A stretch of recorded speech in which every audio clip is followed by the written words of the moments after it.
the hall, he came in and moved them all. 1-for-1, the deal's done. Bobby Mack let us know. Ryan Stromey lost it twice. Drake from Manning was not nice. 2 good picks, they went for Griff. Pete just had to go.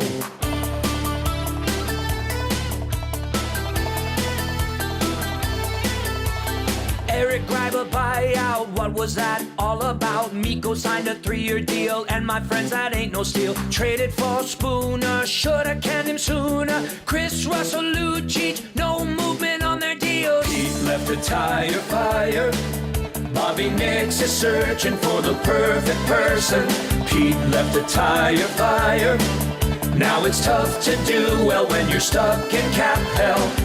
What is going on, AM Nasties? It is the Nielson Show. Dusty and Lieutenant Eric back with you once again, sitting here in the beautiful Popeyes, Louisiana kitchen studio. Sweet and spicy wings now available. Ghost pepper seasoning, crispy breaded wings, 6 or 12, whatever you desire. All right, you can hit us up in the nasty chat this morning, and let's keep that fun rolling. You can text us anytime, 780-218-9999. That's 780-218-9999. And that'll get you inside the Paris Jewelers inbox this morning, where you could end up winning the A&W text of the day. Paris Jewelers, Canadian and family owned for 23 different locations across the country. Family owned. Family affair. Do you realize how difficult it is to do business with family? Yet here they are with 23 locations. Did they say you're not supposed to? Like family and like you. That's the last thing. You do business with your enemies. That's the. There's 2 rules. You don't work with family, and you don't sleep with coworkers, especially if they're family. Be a start, yeah. There are some rules that you just have to kind of abide by, you know. And I think those ones are probably rules that they follow over at Paris Jewelers. So it's the Paris Jewelers inbox, 780-218-9999. Chris says, everyone needs to help the YouTube algorithm so more people get this as an option who don't know how amazing the nasty truly is. Okay, that's cool. Hammer the like buttons. Maybe that's why things aren't like very smooth. More people need to like it. That's all it is. Smash the thumbs up more button. People in there. People in there. Let's do that. Dan says, "Don't dip your pen in company ink." Oh yeah, that's the that's the saying. What a great saying. That's the saying. That. Okay, yeah, we remember that. Hey, nice cap. Oh, check it out. We got our new lids. Edmonton, if you're listening online, this isn't going to help you at all. But we do have our new Edmonton Sports Talk hats. I was at the Oilers media preseason golf tournament yesterday. DVD and Mint, everybody who's by, they're like, "Hey, what's up with the hats? You got a hat for this guy?" I was just like, "Well, sorry, we don't have the hats for you guys just yet, but we got these hooked up. We're working with the Hive, and they're doing a bunch of our promotional stuff. And these look pretty good. See, it's the hat that gets you into this gets you into the YouTube. This has to get you if you're listening, that's fine, and we like you listening. Yeah. But if you're in the YouTube chat and you're watching, this is what you get. You get to see the cap. Yeah, you get to see it. It's a little bonus for being in the nasty chat. I mean, you can imagine it and dream it as you're listening, but you really want to see it. I've been working on curving this brim since we got them yesterday. And some of the hats that you'll get nowadays that are straight brim, they're not really meant to be curved. This one's curving in pretty nice. Look at this curve already. Yeah. This is just one day in. And I've got a pretty good curve on it already. Good material, good feel. I'm pretty excited about that. Not too hard on the front, and we're not messing around anymore. The boys are here for keeps. Dan is in and says, "Shut up and take my money." Like the meme. That's the first thing that you think of all the time. No. Today's shirt is another new. That's really nice. CFL shirt. It's got maple leaf, and it's all black and white. Very it's clean. Got the CFL logo in the front. Yeah, and a little goalpost too. They put it below the maple leaf. I don't know if that's on purpose, but it kind of looks like a bit of a Yeah, it does. It's actually a really well-done shirt. Like that. Once again, the only place to get these, the Ottawa Red Black store online. I don't understand. They know what they're doing, yeah. I don't understand why there's not more opportunity to get these. But anyway, these lids are pretty sweet, and we'll have an opportunity for you guys to get a bunch of swag as well. Guys, I'm watching on a Porter flight to Toronto. Love the nasty. What's a Porter flight? Do you mean chartered flight or a morning flight? Did Porter autocorrect us something? What's a Porter flight? Is it Porter Airlines? Is there such a thing as Porter Airlines? I'm going to Google right now. What is a Porter It's a 4-star airline, Porter Airlines, apparently, for the quality of the... What? Maybe they serve those little chocolates that you like so much on that one, too. Oh, we got a real fancy boy listening and watching this morning as he's flying. That's good stuff. The Toronto Porter Islands. Airlines. Yeah, is a it's company. like a Toronto. Okay, I've never heard of Porter. This is great. Well, thank you very much for watching. If you ever have to go from Toronto to like Hamilton in your CFL journeys, maybe you take the Porter Airlines. Like that's the one. That, I hope that text or that nasty chat is actually coming from the pilot. only on Porter Airlines. I'm assuming pilots get up in the air and set it to autopilot anyway. Like, how boring would it be to just go like this for 4 hours? Like that would be extremely kind of tough boring. too to keep it on the same, like not move it at all. Like you keep it. Set it to autopilot. Check your phone. And there's a bunch of things you could probably do in that situation. Text us at 780-218-9999. I do appreciate this guy not wasting any time this morning. My Dynasty injury reserve slots after having to stash Jonathan Taylor and now Nick Chubb on them. You're gonna live with me now. Yeah, I'm gonna take care of you. Because I love you. I love you, Chubb. I love you so much. That text rolled in well before the show started today. Also, who texted in like 3 o'clock this morning? Oh, retired bowler Ryan. Yeah, We see you. just wanted to be first in. Yeah, he texted in like 3:09 today. That's I was like, fine. I just want to be the first one in. I just want to be the first one in today. So, a conch for retired bowler Ryan, who's going through some family stuff right now, too. There's some illness, I think he was saying yesterday, rolling through there. So, conch for Ryan and his family.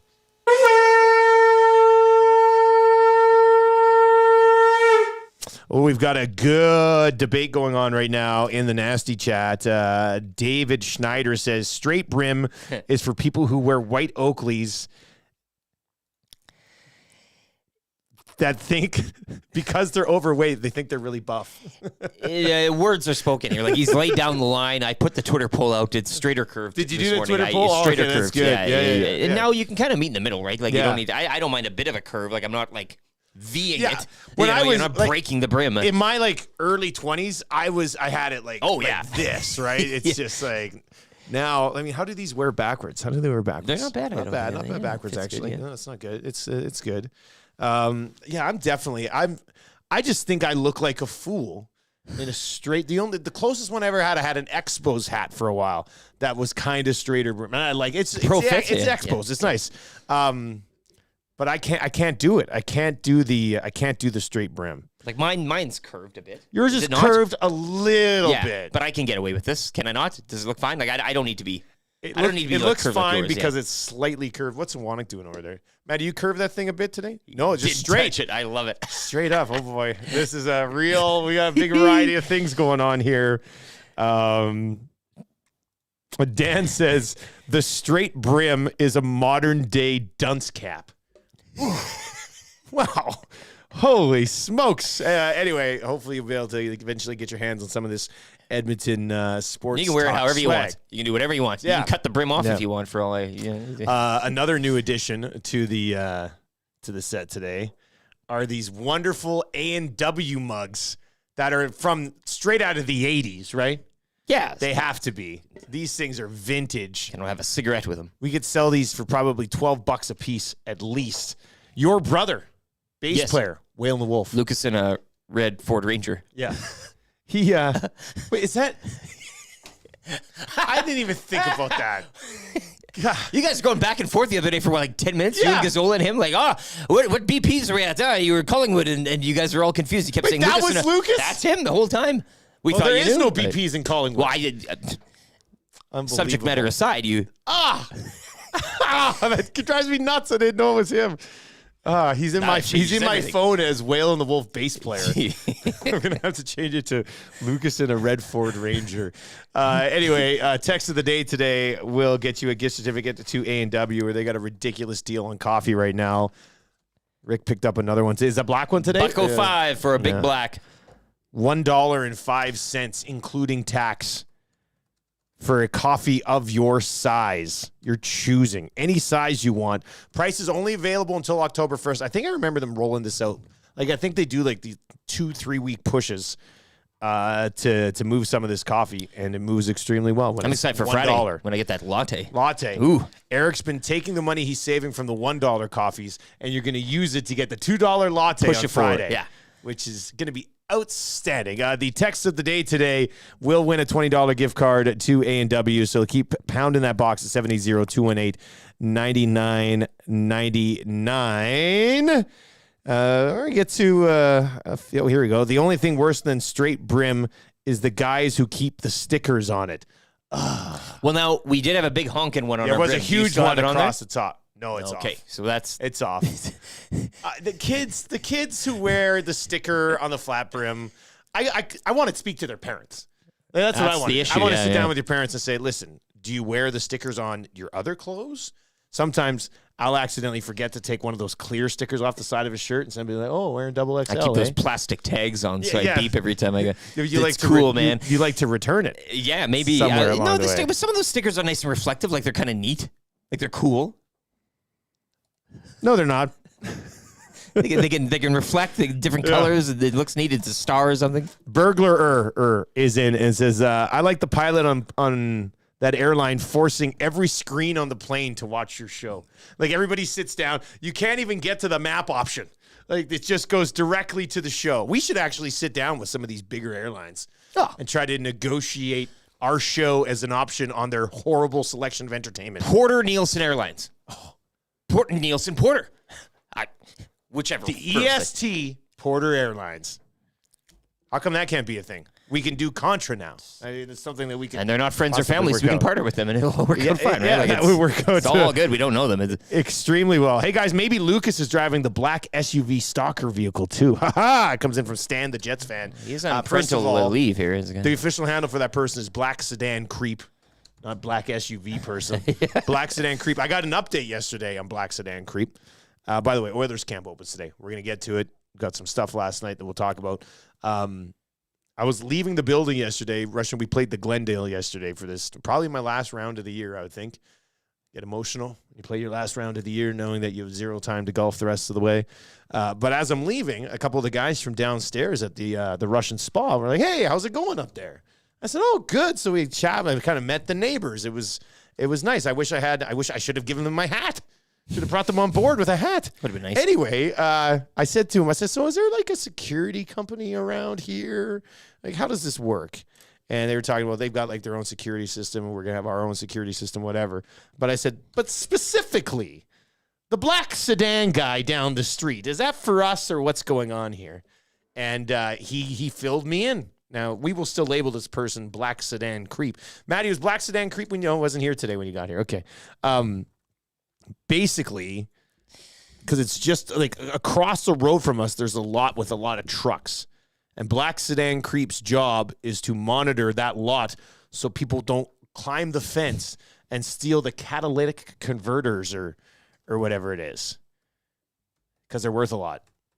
You could let me see the underbelly of a truck, and I could not tell you what the catalytic converter is. I'm not even sure my vehicle has one. We talked about it yesterday. Like, I don't know. So they must be very, very valuable because the security guard is not here to look after us. It's here to protect the catalytic Maybe converters. we partner with them and give out like a catalytic converter for kind of easy, like moving forward, really we nice. can kind of have a prize, and kind of. Coming up, valuable. The big trivia question of the day brought to you by Black Sedan Creep. Your chance to win a catalytic converter. We got it all in this neighborhood, man. Guys, I was about to leave for work, but the Black Sedan update had to start. I like that guy. He was waiting around. Now he's going to be late for work. But when he gets into work today, he can tell his buddies, "Hey, guys, I know what Black Sedan Creep is." They'll all understand. So that's really nice. 780-218-9999 or in the nasty chat this morning as well. And like we said, pound that thumbs up button. Apparently, it helps us. Guys, that black Cadillac is getting in my way with sweet side business of stealing catalytic converters, apparently. Man, we had one of our neighbors, I don't know if this is TMI, too much info, but one of our neighbors had a huge bin of wood. Yeah. Like next to the garbage can right by the side of his house. Somebody stole the huge bin of wood. Do you know what type of wood? Was it like a I'm assuming cherry it was or something you would use for fire, maybe? no, but like a real hot brand, like I don't like this desk. This ain't no gas station wood. You know what I'm talking? It like was slabbed together. Yeah, like this it's good wood. Extremely expensive desk we have. Maybe.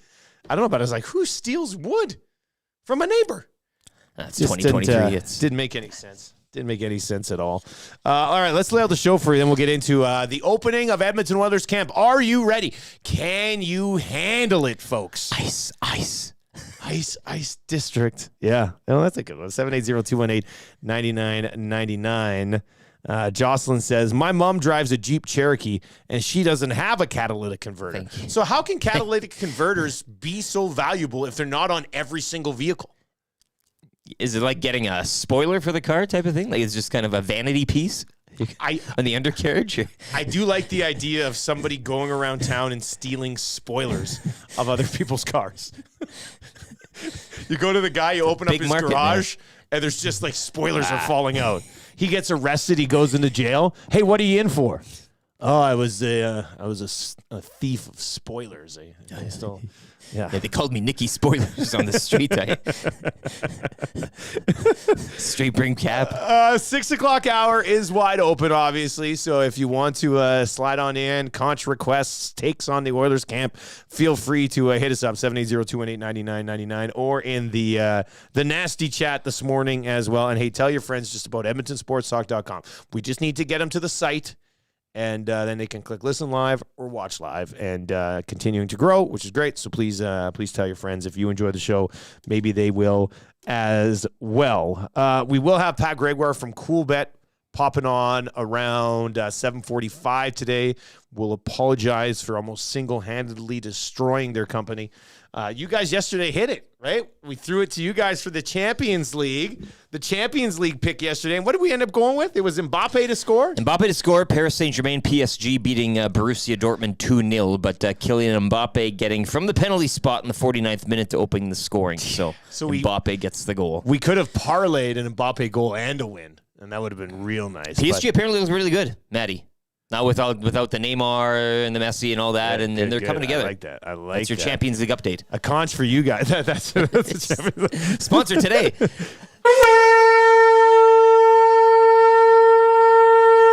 Now we have this weird thing where the Nielsen show has never been wrong on a soccer pick. Well, I told him. I always feel like we just leave it aside. I said, let's ride. Let's. Oh, good. Go. You're catching on, buddy. Hey. I like that. We might circle back around what is it, there. A heater, right? CoolBet hotlines a little bit later on today. 8:25 today. Manny Arsenault is going to pop by. Manny Arsenault has a catch in every single game of his career except one. I think he's at 142 straight, 143 straight. I don't have my notes here. I'll have to double check on that before the game on Friday. But I want to know who the quarterback was in the one game in his career. One game in his entire illustrious career that he does not have a catch in. Who was the quarterback in that game? We're going to get to that around 8:25. 3 questions too many, kind of easy trivia. A free advice today for Damon Bunting, who said he was getting a lot of good slumlord reaction after last week's segment. So that's encouraging as well. I think he's pretty excited about where this is headed, this relationship. So if you need any advice today, hit us up in the nasty chat. Hit us up, obviously, in the inbox at 780-218-9999. Oilers camp is open, but you will not see Sam Gagner in any preseason action. We'll get to that. That's a tease right there. That's a hook. Make sure you stick around for that. First, let's get to a sports update with Lieutenant Eric.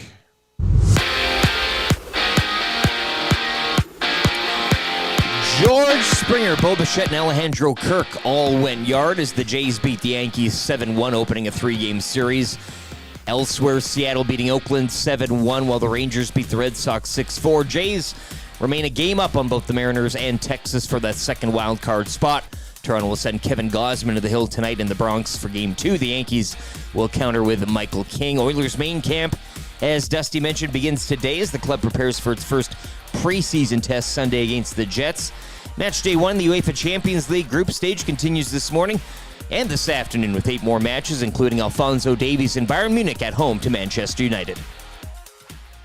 Two guys and a goalie. Babcock's gone. The Blue Jackets had an availability. They made a major mistake. Cass, your thoughts on how this looks on that organization? Out of all the hires, this is the one that we felt was going to make us the best. Quite clearly, it was not. It's just a weird kind of thing to do, to ask someone to look at their phone and the pictures on their phone. If you think by seeing a photo you're going to learn a lot about a person, then follow them on social media. I'm sure if Mike Babcock requested to follow a few members of his Columbus Blue Jackets, what he did was wrong. He hasn't changed a bit. Two guys and a goalie with Gagner, Cassian, and Nielsen. Tuesday and Thursdays at noon. Only on Edmonton Sports Talk. Get to know the winners, props, plays, parlays, and more with Nielsen and Hustler. Weekday mornings at 11 on The Lock Shop. Only on EdmontonSportsTalk.com.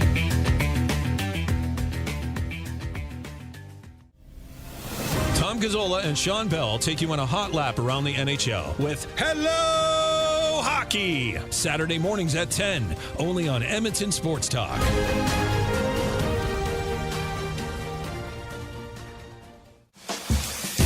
Catch up with friends of EST, Andrew, Mike, and Kayla as they get you in the huddle with the Edmonton Elks on the Turf District. Thursday nights at 8, EdmontonSportsTalk.com.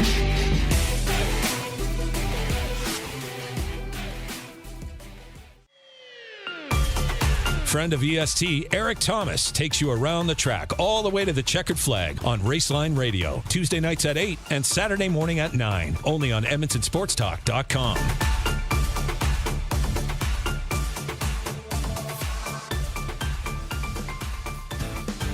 Join friend of EST, Guy Flaming, for the Pipeline Show, Monday nights at 8 and Saturday at noon, as he has you covered with CHL, CJHL, USHL, NAHL, NCAA, and U Sports, plus the World Juniors, Frozen Four, and NHL Draft on EdmontonSportsTalk.com.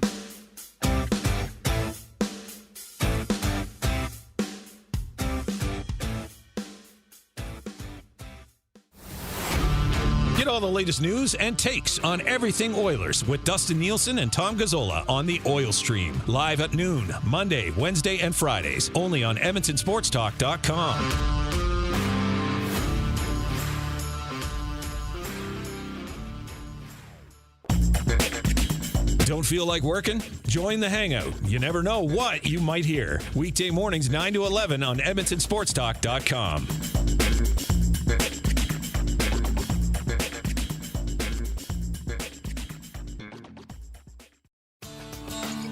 Join Murray McCourt and Curtis Stock for tips and tales from courses around Edmonton and area with the VIP Golf Show, presented by the Tailor Made Performance Center at the Ranch. Sundays at 8:30, only on EdmontonSportsTalk.com.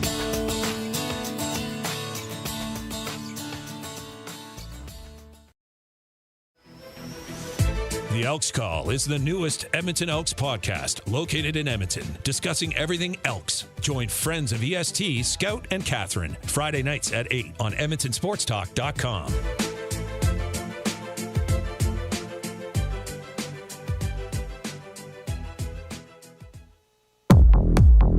The Nielsen Show, featuring Lieutenant Eric. Only on Edmonton Sports Talk.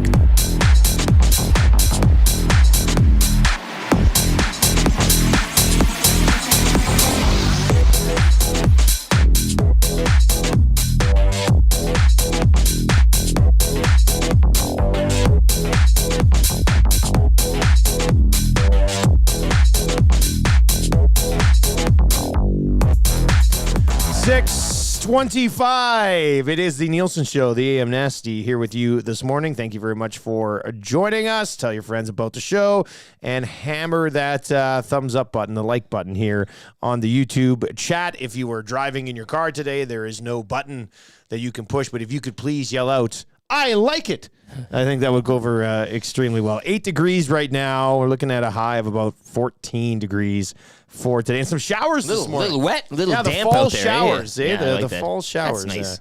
Yeah, not bad. Not bad at all. All right, 780-218-9999. Hey, fellas, Redbeard checking in on the road to Calgary. Let's have more of that Champions League talk, maybe even a little Europa League. Oh, Redbeard, you sick bastard. Come on, man. Actually, what else happened in Champions League yesterday? Yeah, you can join me on Edmonton Sports Talk after hours, and we can maybe do a little bit of that talk, you know what I mean? Paywall or something. What else happened yesterday, you're talking? Yeah. Manchester City winning, big surprise there. They were a huge favorite, weren't Newcastle back in the Champions League. Newcastle United, first-time Champions League for decades now. They draw down in Milan, down in Italy, 0-0. Celtic red card. They lose to Feyenoord 2-0. Barcelona back in the Champions League 5-0 over Antwerp. Lazio, that's that kind of the story. Their goalkeeper scored in like stoppage time, 95th, 97th minute or something. They get the draw against Atletico Madrid. And then, Alphonso Davies later today. Big one, Bayern Munich at home to Manchester United. Shout out to the person who just texted in, said they're having a nasty breakfast, and they sent us a picture of them having an A&W breakfast. That looks great. That looks really nice. I love the fact that we can get pictures. More pictures of your breakfast, please. Please send us Nasty pictures or of otherwise. your breakfast every morning. Every morning, Lord. send us. And for those of you asking about hats, sit tight. We're going to have options for you to get a bunch of stuff. Straight brim, curved brim, whatever you want. Yeah. But they all come straight brim. I'm curving them individually for everybody. Nielson curve. Edmonton Oilers open up training camp today. They had their media golf tournament yesterday. Tommy Gazzola actually ended up winning it. He was on a team with Dustin Schwartz. Whoever's on the team with Dustin Schwartz wins it. He's won 3 years in a row. I won it with him last year. Edmonton Sports Talk won it. Tommy came back and fist pumped me like I also won it. We got the trophy. Yeah. So, take that, all other media outlets. We got placed with Schwartz, and Schwartz ends up hitting the ball about, a million yards. So they ended up. It's team game. Yeah. We played a shamble, which is everybody drives, then you hit your next shot from the best shot, and then you play your ball the rest of the way in. So it's not like a scramble where you could go like 11, 12 under. Actually, Tommy Schwartz, he ended up at 7 under. It was ridiculous for that format. We thought we were doing well. I think we were 1 under. I was with Glenn Gulletson yesterday. Not a big man, but my God, crushed the golf ball. Dead straight every single time, too. You had to use everybody's drive at least twice. Mm-hmm. I was hitting okay drives. It was not a good day of golf for me, but I was hitting okay drives, but we could never use them because Gulletson was straight down the middle every single time. It was very, very impressive. Sam Gagner, Ken Holland mentioned it last night. Sam Gagner, you will not – this is going to be tough for Sam. Sam Gagner will be skating with the team, but will not play in any preseason games. So I think you can probably cross off Sam Gagner in the battle for opening night roster spot, which I guess is good news if you're Raphael Lavoie or one of these other guys trying to get a spot. But Sam is still working his way back from surgery he had like 5-6 months ago. So he is open to going down to the American League and, getting some games in and helping the younger guys down there and maybe working his way back up to the roster. But tough spot to be in for Sam Gagner at this stage of your career. You're not going to be able to play in any preseason games to kind of show what you got. With that being said, we kind of know what you're going to get from Sam Gagner at this stage of his career, right? I think what this does, and you mentioned Raph and the rest, it's good. But I think for fans, it kind of breaks your heart a bit to not, I think people wanted to see him on the ice and everything. But given Sam Gagner and what maybe he wants to do in the future, being with the organization just in any regard right now might be something. And you move forward, and maybe we do see him again playing on the end. Maybe you see him in a room with Sam Gagner or something like that, right? Like this. So at some point, he'll be back in some capacity, I guess. Maybe right? At some point in the organization's future, Sam Gagner will have a desk with a nameplate. Yeah, and whether it's this year or next or whatever. Yeah. But I think fans just want to see him skating around that, PTO and that's. I think some fans would have liked to see him in a preseason game. Fans really would like to see Sam Gagner play a game in an Oilers jersey again, just for that nostalgia feel, right? And especially where the team is at now. I think combining those two kind of eras would have been nice. But I think I saw last night on Twitter somebody say, they could see Sam getting somewhat healthy, playing a few games in Baco, getting like one game in Edmonton and retiring an Oiler, basically. And that's, if that happens, then go on. But he's totally committed to doing whatever it takes to maybe get there. And so you haven't seen the last of Sam Gagner. It's just unfortunate you kind of want to see him immediately in camp here. A conch for Sam Gagner as he continues to grind at this stage of his career, right?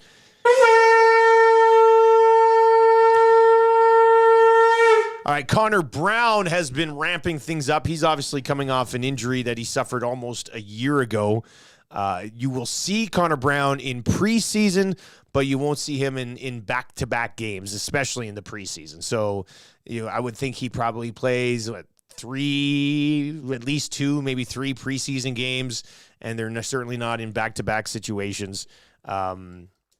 We'll see how Connor Brown. I think everybody with Connor Brown coming into training camp this year, he's got this connection with McDavid. And they played junior, and everybody, he's gonna light it. I wonder how important Connor Brown is to the defensive conscious of the top 6.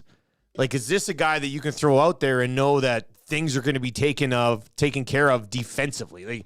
And it's not like Draisaitl and Kane can penalty kill. He's capable of playing defense when he wants to. The Nuge obviously gets involved in that as well. Connor's getting better at it. You're always pretty happy with what you're going to get from Zach Hyman. But if you can add a guy that not can lock things down, but cover for these guys in certain situations when they want to get up the ice, I think that could be almost as valuable as him scoring 22 goals or something if he's able to stay. Well, with all the good stuff that comes from that top 6 or whatever you want to say, that group, that forward collective of offensive power, that's the one thing that's kind of been missing over the last little while. So if he can come in here and shore that up, away we go. They're going to have a team meeting today just after 8 o'clock, and then there'll be some media availabilities starting around 8:45, 9 o'clock.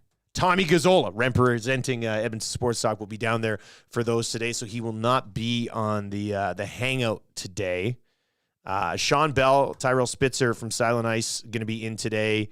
Matty Iwanek, and I'm gonna slide in on that chat today. So looking forward to making my full-blown hangout debut at 9 o'clock today as well. Jenna, who's lighting up the nasty chat today. Very, very well done, Jenna. I want Gagner to get Reg Dunlopped sometime around February. I like the modern day 2023 Reg Dunlop. Everything that comes with it. He basically reenacts Slapshot as close as he can, right? Going over to the reporter house, all that stuff. Aside from the team moving, of course, but I think that would be more Sam Gagner, Reg Dunlop scenarios, please. 780-218-9999. Keep those other ways Sam Gagner can help the team this year than just being on the ice. Let's create the ultimate team guy. Maybe he joins that brass band. He gets Evan Bouchard's pillbox ready for him. 8th seat on the Every day, Bouchard, being the old man that he is, he has a Monday, Tuesday, Wednesday, Thursday pillbox. Sam is in charge of making sure the proper pills are put into the proper faces. Him. Yeah. The whole bit. Sam Gagner gives Bouchard his sponge bath. You come live with me now. Every day at 4 o'clock. Yeah. No, I like that. I wouldn't mind him, not babysitting, but basically fully adopting Dylan Holloway, to help Dylan Holloway continue to get established. Yeah, man. In the like a big brother mentorship type of deal. I think I'll share ice cream, stuff like that. Yeah.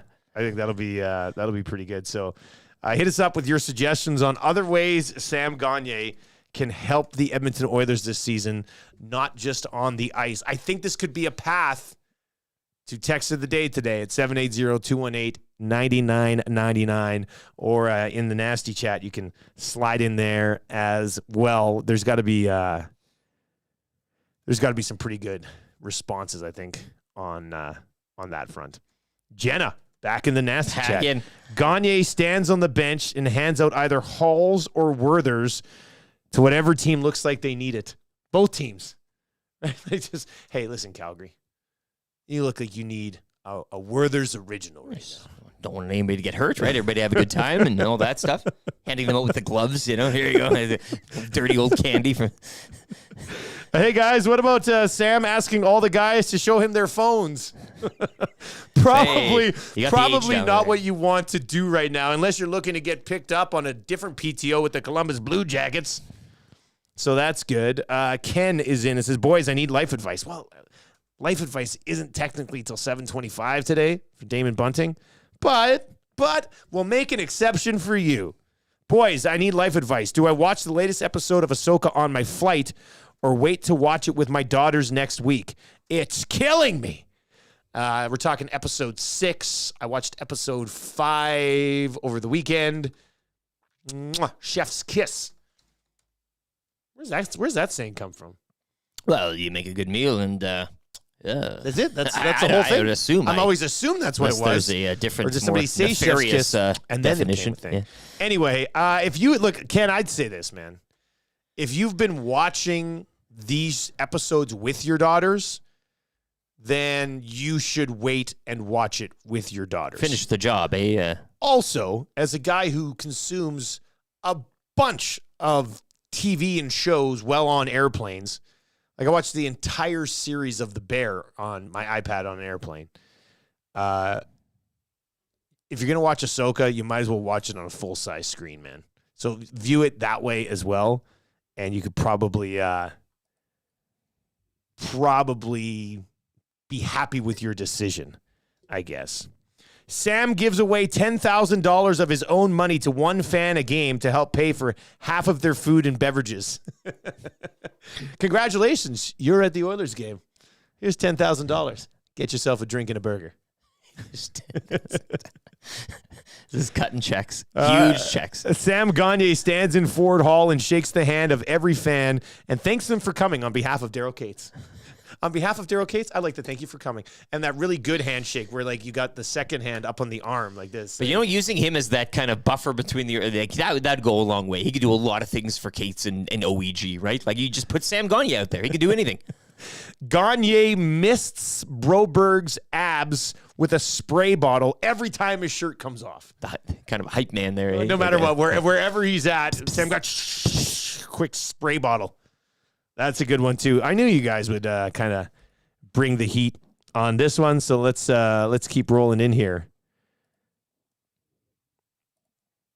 780-218-9999. So Connor Brown, you'll see not in back-to-back games, though, in the preseason, so they're going to kind of use the preseason to get him ramped up. Sam Gagner, you will not see in the preseason. Outside of that, I think it's all sort of guns a-blazing, straight ahead for the Edmonton Oilers as they open up training camp this season. Jay Woodcroft talked a little bit about what he's going to tell the guys in the meeting yesterday at that golf tournament, and basically he said, it was a really good quote.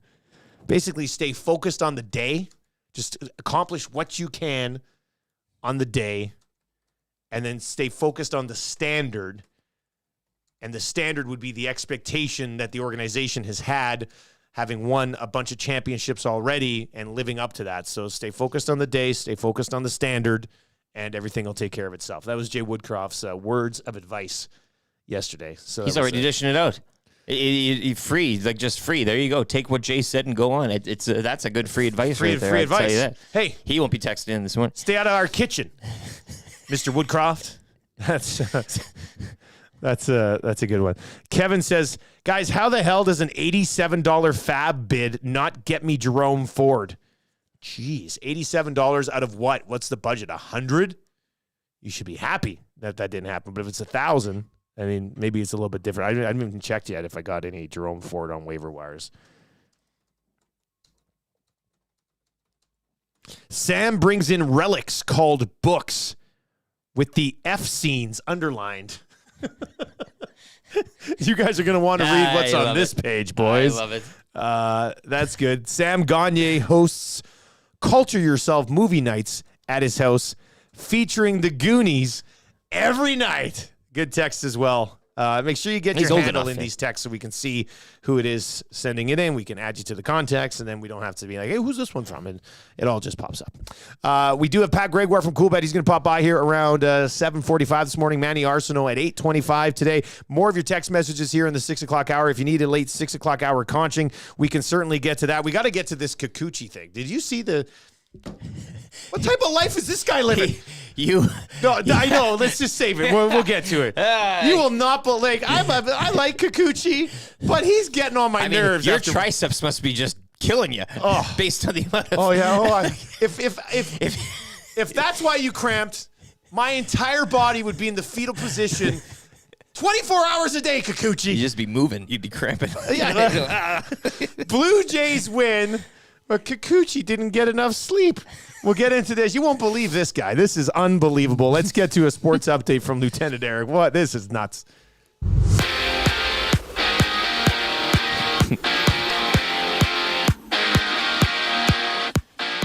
You say Kikuchi on only 11 hours sleep, pitching pretty well into the night as George Springer, Bo Bichette, and Alejandro Kirk all went deep.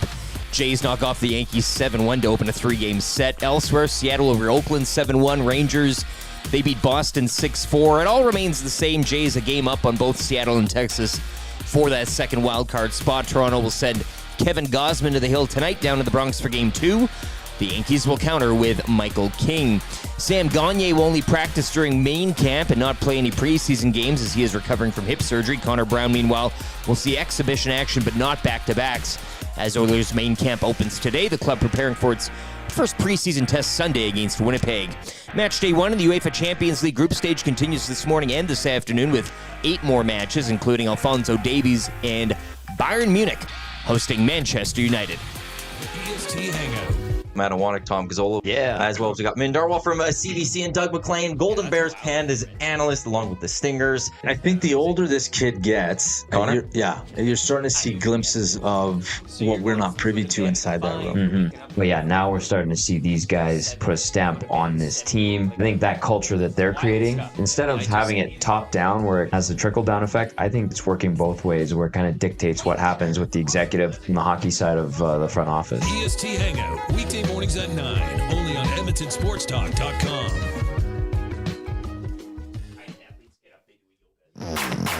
Tom Gazzola and Sean Bell take you on a hot lap around the NHL with Hello Hockey, Saturday mornings at 10, only on Edmonton Sports Talk.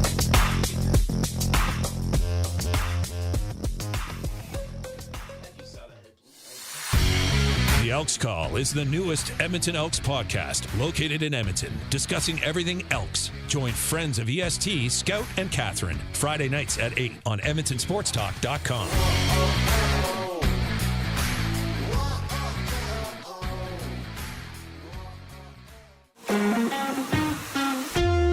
Join friend of EST, Guy Flaming, for The Pipeline Show, Monday nights at 8 and Saturday at noon, as he has you covered with CHL, CJHL, USHL, NAHL, NCAA, and U Sports, plus the World Juniors, Frozen Four, and NHL Draft on EdmontonSportsTalk.com.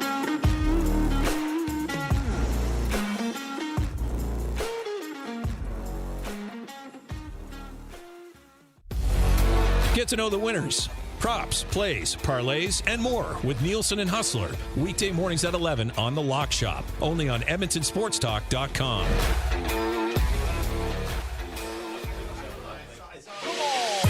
Catch up with friends of EST, Andrew, Mike, and Kayla, as they get you in the huddle with the Edmonton Elks on the Turf District. Thursday nights at 8, EdmontonSportsTalk.com.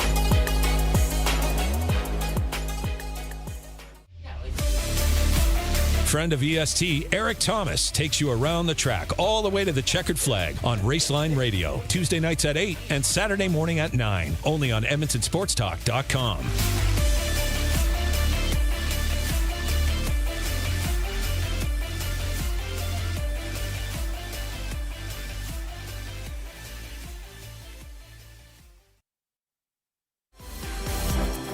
Join Murray McCourt and Curtis Stock for tips and tales from courses around Edmonton and area with the VIP Golf Show, presented by the Tailor Made Performance Center at the Ranch, Sundays at 8:30, only on EdmontonSportsTalk.com.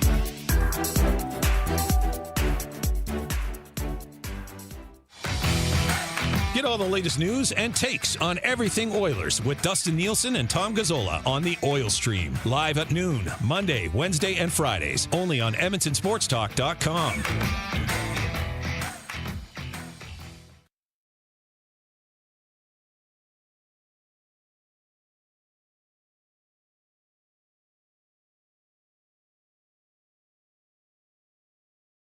Get all the latest news and takes on everything Oilers with Dustin Nielson and Tom Gazzola on the Oil Stream. Live at noon, Monday, Wednesday, and Fridays. Only on EdmontonSportsTalk.com. Back, everybody. Dusty and Lieutenant Eric with you. I felt like something was playing back through my computer, but everything is off on my computer. So was me. Can't be me. Oh, it's our YouTube channel in a Twitter window. That's what it was. So many different ways to consume the show. It's excellent stuff. All right, other ways that we got. This is going to be a good segment. This is going to tie in nicely. We have free advice coming up at 7:25 for Damon Bunting, and Pat Greyware from Coolbet's going to pop by. We'll talk about how the Nielsen show is only providing winners when it comes to soccer, which is huge. Champions League experts here, obviously, so that's nice. Sam Gagner, pre and post game 104th Ave crossing guard, in game Rogers Place usher. Moving around really nicely. Just try to contribute to the team however you possibly can. Hey, guys, what about Sam Gagner picking up Tom Gazzola in the mornings to get him to work on time? Somebody said we should have told Tommy that the Oilers' media availabilities were at 7:45 this morning. Just to make sure he gets there, you know. that's a pretty good one as well. This one's good. It came into the Paris Jewelers inbox 780-218-9999. Sam Gagner just randomly walks into the analytics department meeting one day and then starts handing out reports that make no sense. They go to fire him and realize he actually doesn't work in the department, a la Kramer from Seinfeld. This is good. I'm here for all of this. That's pretty good as well. Two other things. Well, let's use this to transition into the Oilers. I think it was Jasmine who texted in to the Paris Jewelers inbox, 780-218-9999. Hey, did you guys see Desharnais with hair? And we have, and it looks great. Got like this luscious flow of black locks. Like, did you see this in the wild? Like, was this at the No. Yesterday, I saw it pop up on Twitter.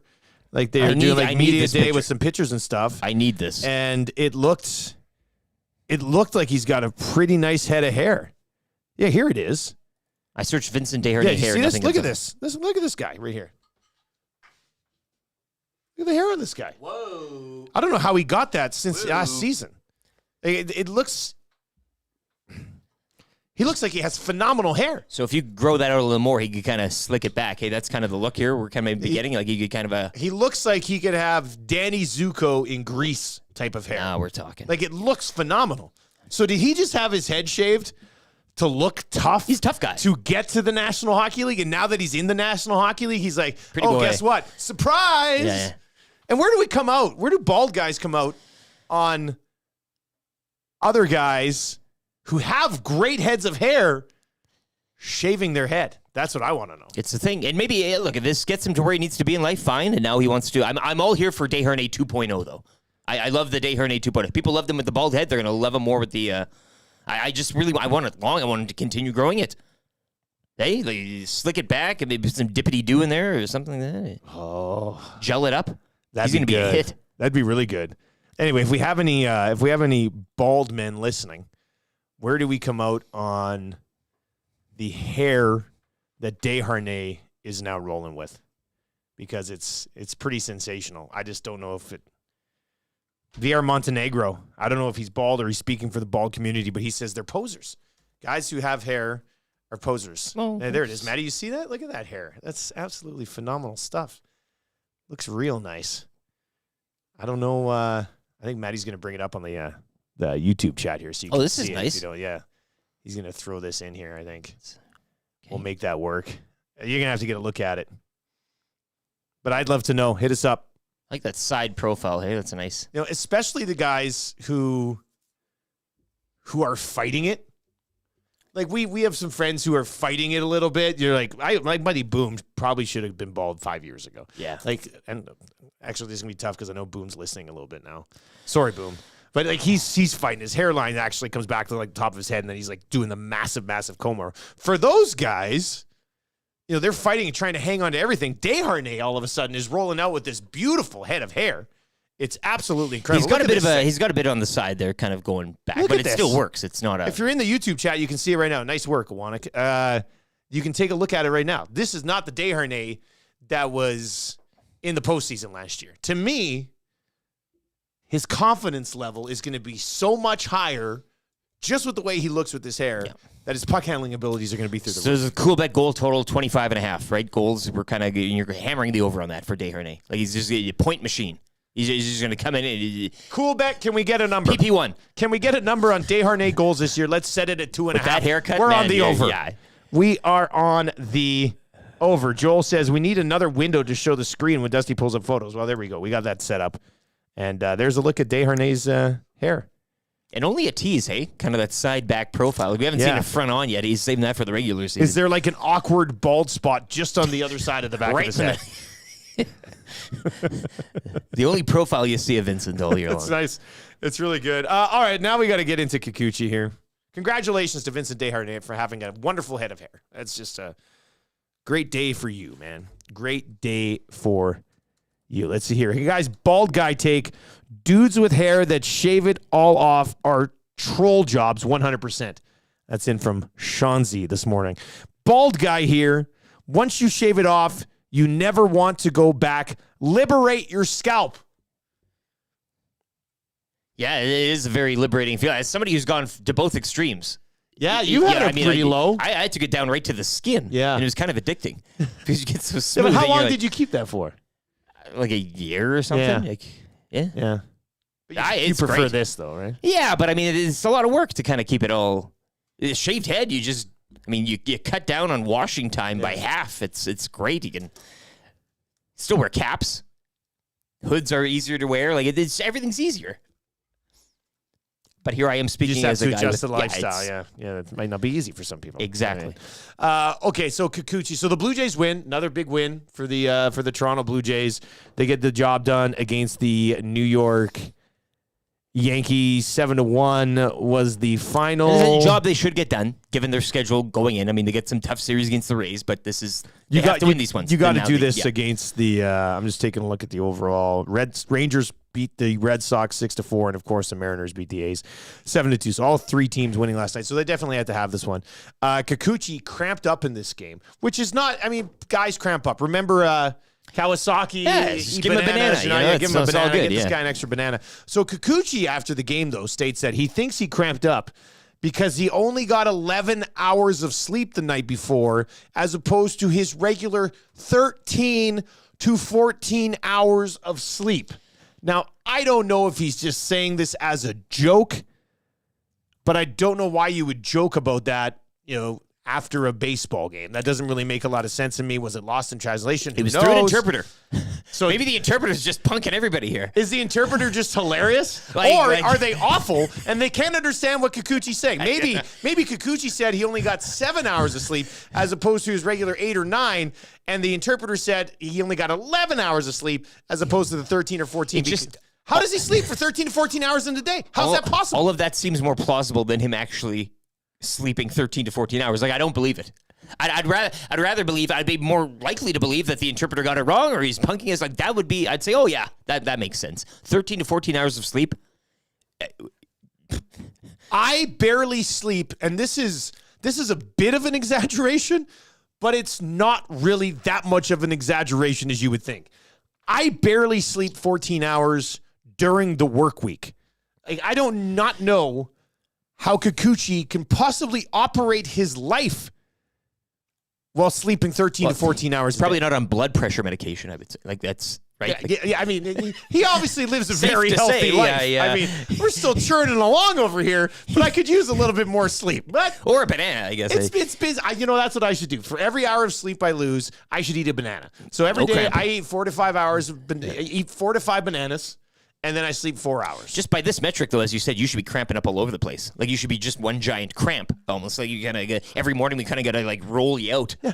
Like my alarm goes off. My first one goes off at 4. I shut it off. My next one goes off at 4:10. I usually shut that off. Another one goes off at 4:20. I'll kind of get up and I'll start to head into work. Last night I crawled into bed at like 11:15 and I was excited. I was like, oh yeah, I'm going to get almost 5 hours of sleep tonight, baby. This is going to be great. And then I wake up this morning, I roll in and I see Kikuchi going, yeah, I didn't get my usual 13 to 14. Like, what time does this guy go to bed? Does he have dinner at 5 o'clock and go to bed?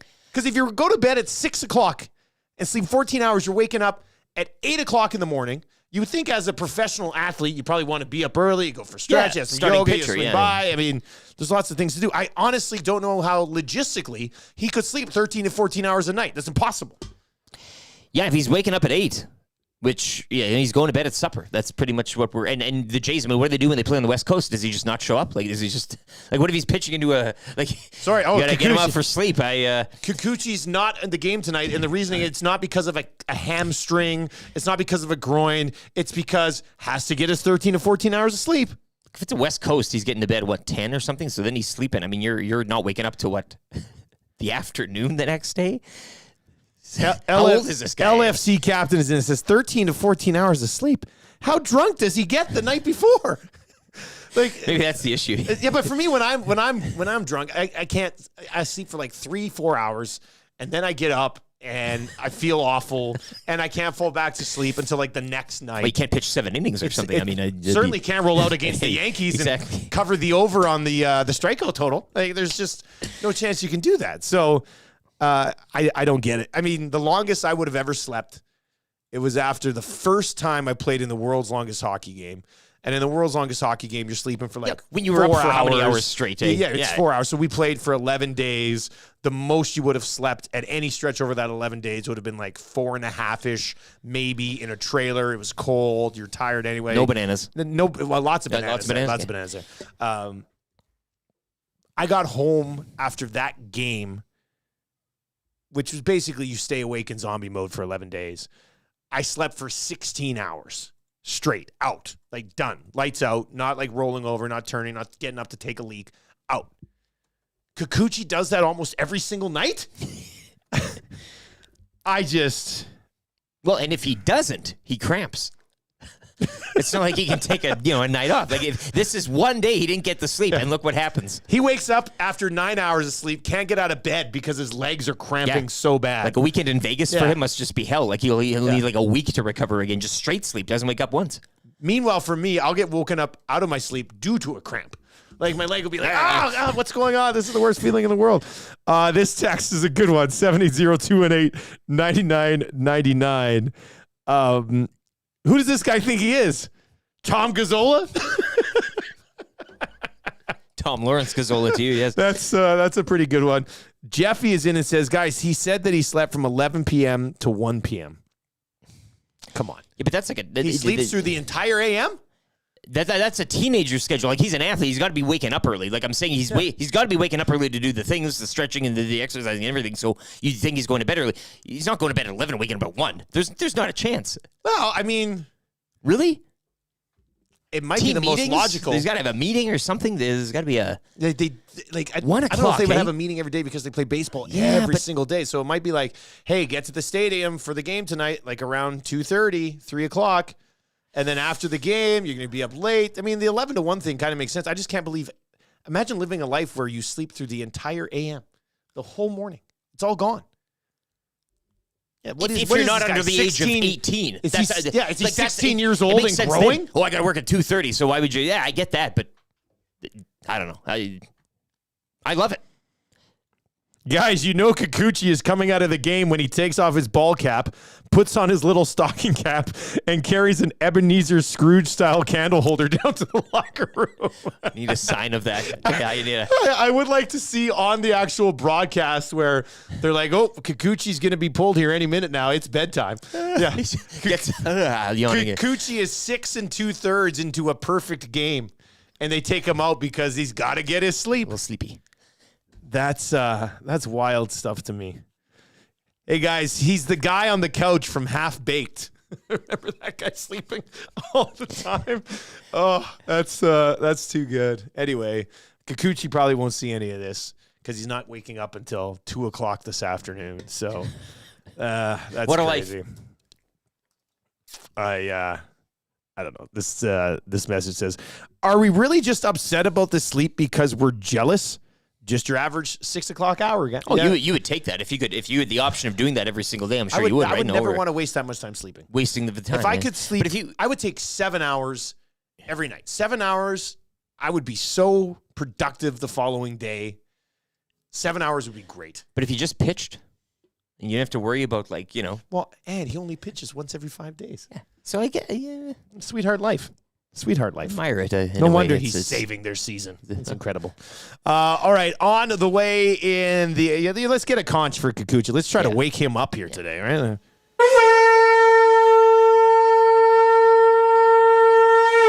7 o'clock hour, Oilers camp is open. What is intriguing you the most heading into this thing? It's so weird approaching a training camp when like the entire roster's set and your team is possibly the favorite to win the Stanley Cup. Is it the playoffs yet? Yeah.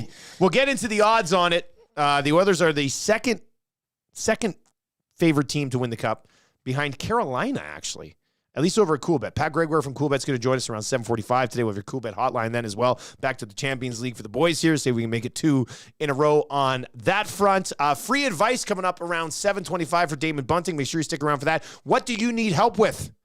Hit us up in the inbox at 780-218-9999. We're talking waiver wire decisions, fantasy football lineup decisions, life advice, whatever you need help with, let us know. Nasty chat and in the inbox as well at 780-218-9999. Don't go anywhere. We'll be right back here on the Nielson Show to kick off hour number 2. The Lock Shop.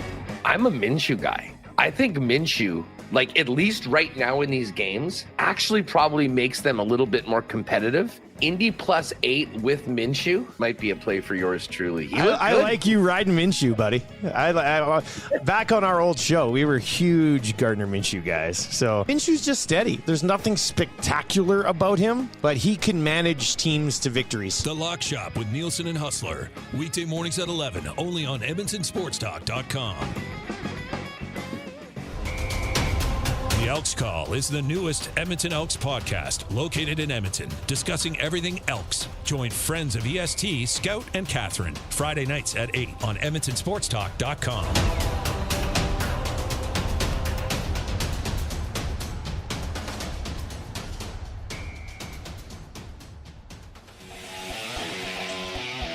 Join friend of EST, Guy Flaming, for The Pipeline Show, Monday nights at 8 and Saturday at noon, as he has you covered with CHL, CJHL, USHL, NAHL, NCAA, and U Sports, plus the World Juniors, Frozen Four, and NHL Draft on EdmontonSportsTalk.com.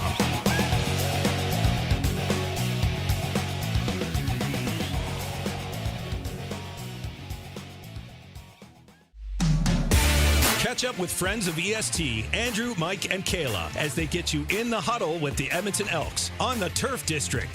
Thursday nights at 8, EdmontonSportsTalk.com.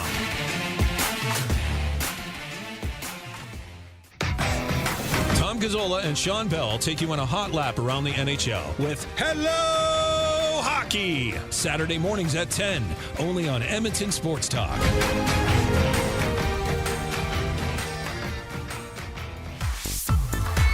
Friend of EST, Eric Thomas, takes you around the track all the way to the checkered flag on Raceline Radio, Tuesday nights at 8 and Saturday morning at 9, only on EdmontonSportsTalk.com.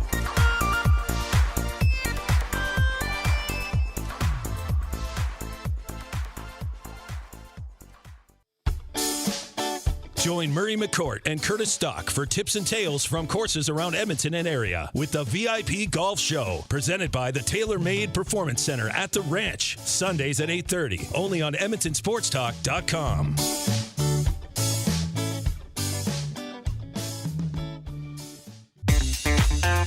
Don't feel like working? Join the Hangout. You never know what you might hear. Weekday mornings 9 to 11 on EdmontonSportsTalk.com.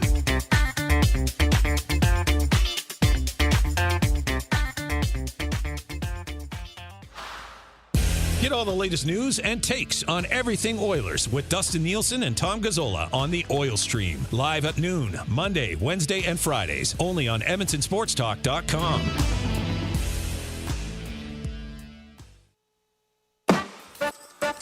The Nielson Show featuring Lieutenant Eric. Only on Edmonton Sports Talk.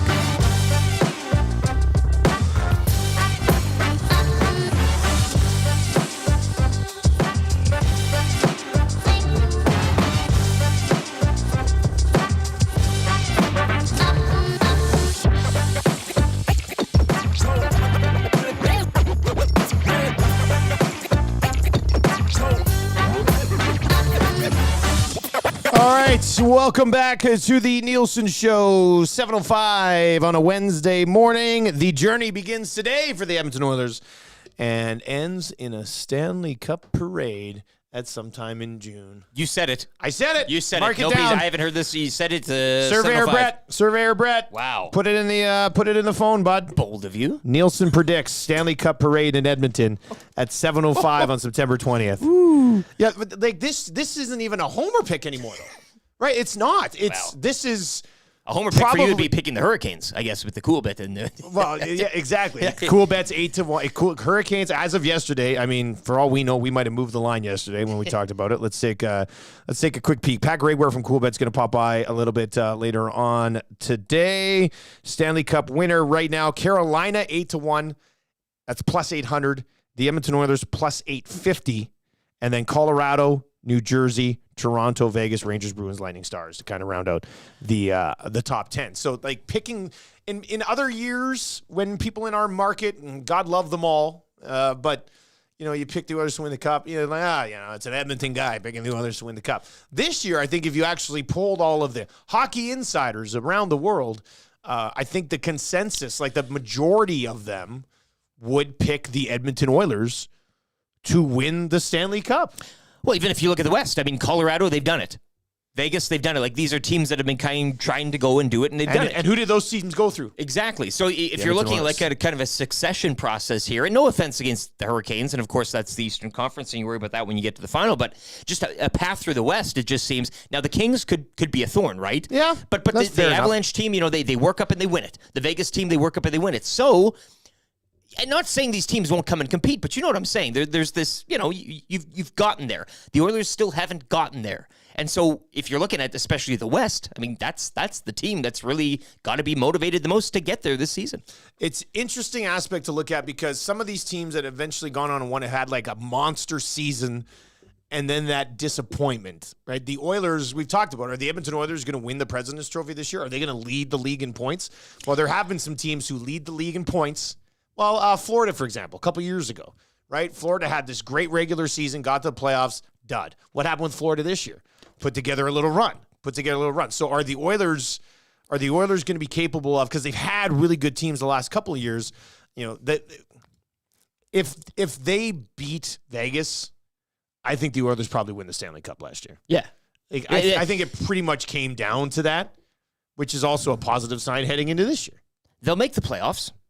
And once they're in the playoffs, that's, as you say, it's like Panthers last, like they're still going to, so, and Matty's been saying too, just get to the playoffs. Whatever you do during the the regular fast season. Forward here. It's all aesthetic and everything, and everybody wants to win every game and yada, yada. But yes, this is your built to get to that playoff spot. And then again, depending on what seed they are, I really wouldn't be scared, right? Yeah. Like you're going in, first or eighth? I mean, it doesn't really matter. It would be great if you were the first seed to roll in. It would be the big boy. But yeah. At the end of the day, it's you get in the dance. And you got to find a way. You got the talent. Right. I just wonder if this is the year they finish with 118 points and first in the National Hockey League, and then there's that such high level of and then it's that letdown that some of these other top end teams have, or because they've had the Stanley Cup champion go through them the last couple of years. Do those years count as like the letdown, and then this is the year that they take it to the next level? Well, very fascinating there. And the pressure, of course, in the market will be turned up tenfold here, right? Depending on whether you finish in that President's Trophy slot or otherwise. Wheels is in on the Nasty Chat and says, hey, guys, don't forget about the Boston Bruins last season, right? It's just... Yeah, well, there you go. This is the thing. Nothing's guaranteed. So will it be, wow, this is one of the best regular season teams we've ever seen? And then, forgot about defense and lost in the conference final again?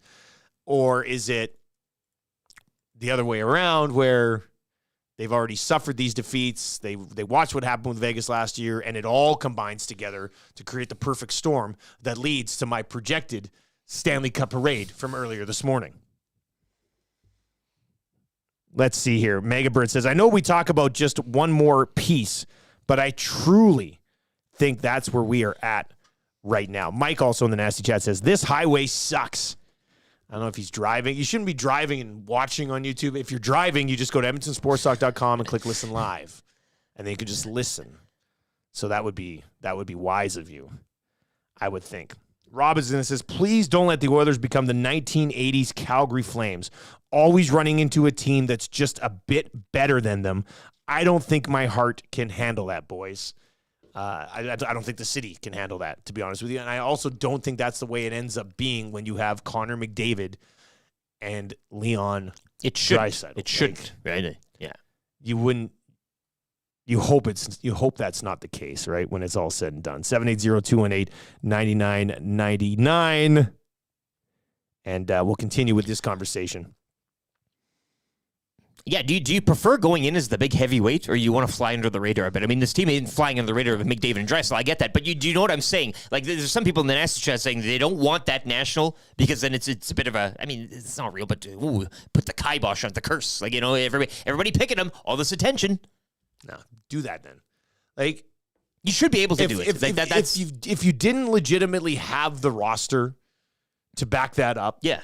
I think in that situation, you're saying going, oh, okay, like if this was still a team that had like 4 top 6 forwards and didn't have Ekholm and Campbell was Campbell last year and Skinner didn't step up, then you're looking at it going, okay, like this case, I think legitimately the team plays a little bit better defense, and they get a little bit better goaltending in the playoffs, and they probably win the Stanley Cup last year. It's justified. That's how close it is. So I'd like to see them. You don't want to be that the door is just a little bit. You want to be Kramer here. You want to like rip through that door and be like, "Hello, ta-da! We're the team to beat." And when you have the best player possibly of all time, you should have that. You should have that mind. Now, for the team itself, you have to.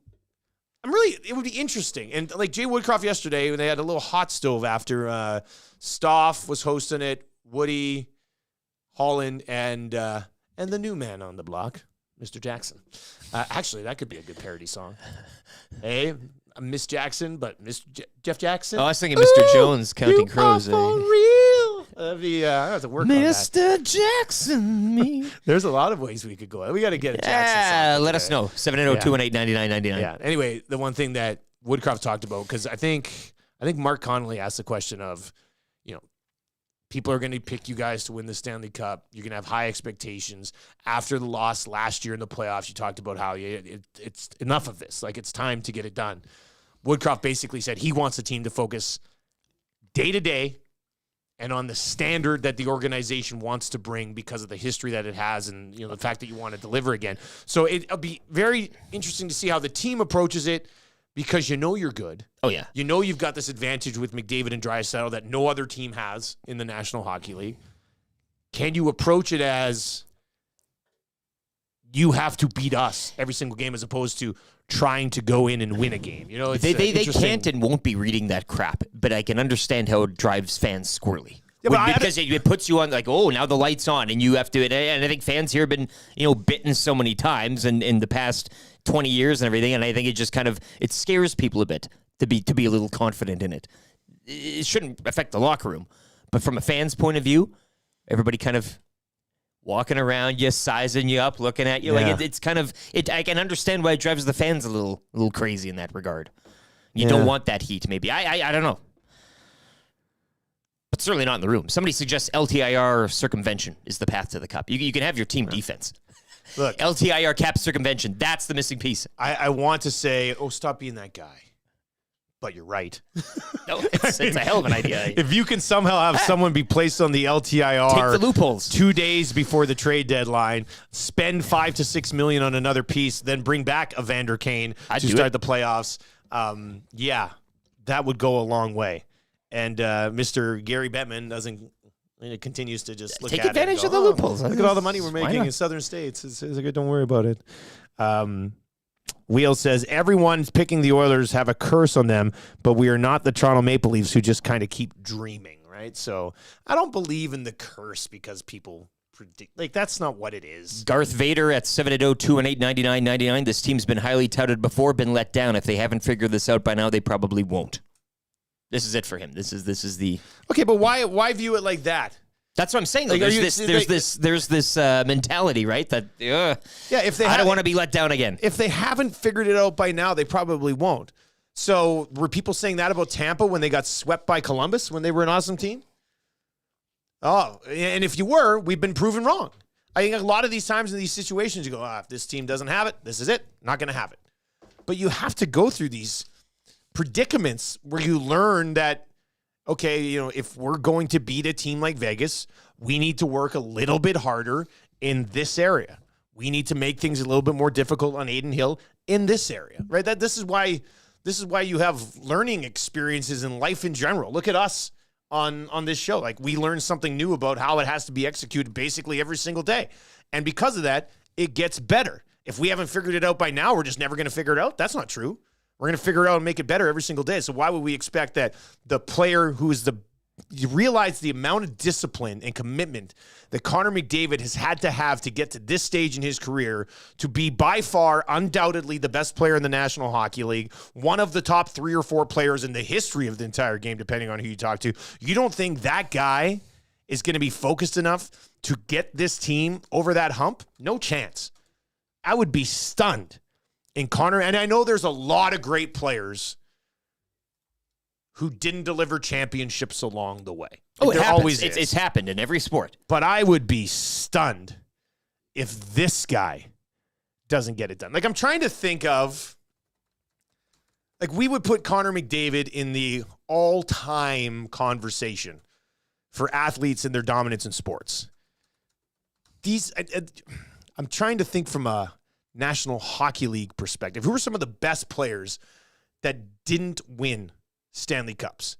Because I would say 90% of the top end guys in every sport deliver championships. Look at the National Football League. Like, you look at Peyton Manning, you go, well, Peyton Manning probably should have had 6 Super Bowls. Yeah, but you know what he did have? He had a couple. Like, these guys get it done. The Michael Jordans, the LeBron James, those guys get it done. The Stocktons, the Malones, the Barkleys, amazing players, just didn't have it because they were playing against the other all-time greats.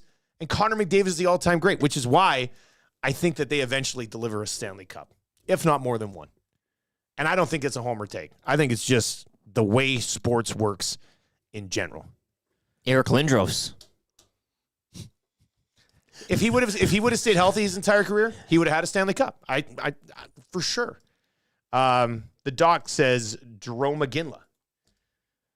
Jerome McGinley is an amazing player. Not even anywhere near the all-time great conversation. Like, I'm talking if you were to say the 10 greatest players in all of their sports, how many of them didn't deliver a championship somewhere along the way? 1 or 2, maybe, in each sport. The best of all time find ways to get it done, and that's what Connor McDavid is. That's how they become the best of all time. Yeah, that's how you create the legacy, man. Like, it's just it has to work. Dion, guys, what about Hasek? Hasek? Yeah, no, Hasek won a Stanley Cup. Yeah, he might not have won it with the Buffalo Sabres, yeah. but didn't he win one with Detroit? I'm pretty sure. I mean, maybe I'm wrong on this, but I think everybody just thinks of the Stars Sabres crease incident there. Yeah, there he is. Yeah, what did he win? Lifting it. How many? Did he win one cup, or was it more than one cup? Both with the Red Wings. Two times Stanley Cup He champion. won 2 cups. So Patrick Roy, cups. Marty Brodeur, cups. Wayne Gretzky, cups. Mario Lemieux, cups. Jaromir Jagr, cups. I mean, the list, Crosby, cups. The list just goes on and on of the guys at that level. They'll deliver a Stanley Cup. It's just a matter of if it's going to be this year, next year, or the following year. That's how I view it. You plan the parade. It's already planned. You. It's already planned. We have an office in our offices here just for parade planning. Dedicated. The balloons are being blown up. Yeah. It's all right. 780-218-9999 or hit us up. Barry Sanders. Yeah, well, Barry Sanders doesn't count. Hey. I can say that as a Detroit Lions fan. There was 0 chance that was ever going to happen. Okay. Dan Marino. Yeah, Marino would be a good example. That's the one. Like Patty LaFontaine, Pavel Bure. Sorry, guys. Like, Pavel Bure is one of the greatest goal scorers of all time.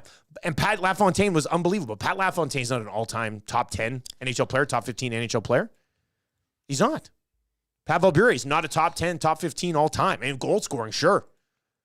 But these are all really great players. The exception of Toby Peterson, who TubeSox messaged. These are the names now. But they're just not they're not where McDavid is putting himself in the all-time discussion. And those guys deliver championships, and that's what he is going to do. All right, coming up, free advice for Damon Bunting. What do you What do you need help with? Fantasy football or life advice? 780-218-9999, or hit us up on the nasty chat here on YouTube as well. We'll try to give you some of those answers on the way. And Pat Gregoire from CoolBet's going to pop by around 7:45 today. Manny Arsenault of the Edmonton Elks at 8:25 today, so that should be a good one as well. Let's get to a sports rewind with Lieutenant Eric. Yes, indeed. The Toronto Blue Jays beating the Yankees to open a 3-game series last night, 7-1. George Springer, Bo Bichette, and Alejandro Kirk all going deep for Toronto, as things pretty much remain the same in the wild card chase. Seattle beating Oakland 7-2. The Rangers topped the Red Sox 6-4. Jays a game up on both Seattle and Texas for that second wild card spot. Toronto will send Kevin Gausman to the Hill tonight down to the Bronx for Game 2 of the series with the Yankees. New York will counter with Michael King. Oilers' main training camp beginning today as the club prepares for its first preseason test Sunday against Winnipeg. Sam Gagner will only practice during main camp and not play any preseason games as he is recovering from hip surgery. Connor Brown, meanwhile, he'll see exhibition action but not in back-to-backs.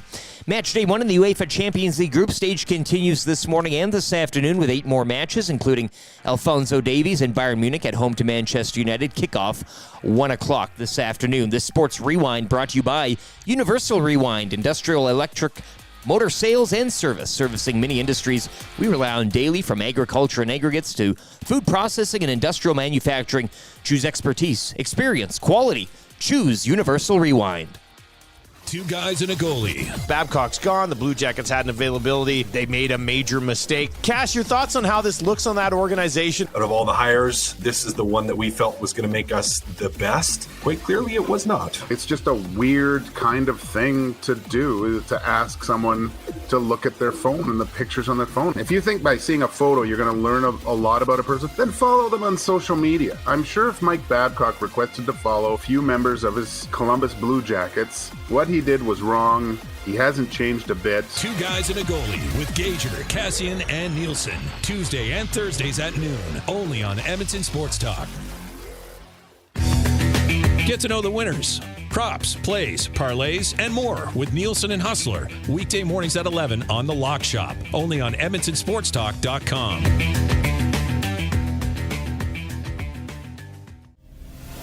Tom Gazzola and Sean Bell take you on a hot lap around the NHL with Hello Hockey. Saturday mornings at 10, only on Edmonton Sports Talk.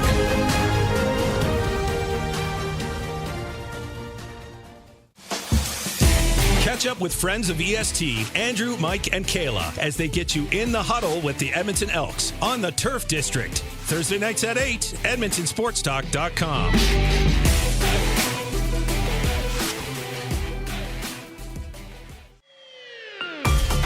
Friend of EST, Eric Thomas, takes you around the track all the way to the checkered flag on Raceline Radio. Tuesday nights at 8 and Saturday morning at 9. Only on EdmontonSportsTalk.com.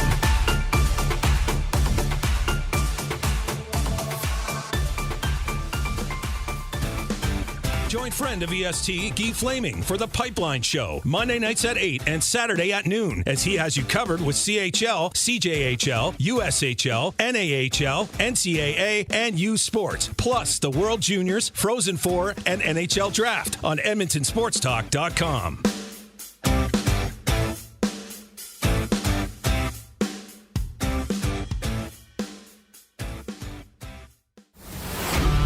Get all the latest news and takes on everything Oilers with Dustin Nielson and Tom Gazzola on the Oil Stream. Live at noon, Monday, Wednesday, and Fridays. Only on EdmontonSportsTalk.com. Don't feel like working? Join the Hangout. You never know what you might hear. Weekday mornings 9 to 11 on EdmontonSportsTalk.com.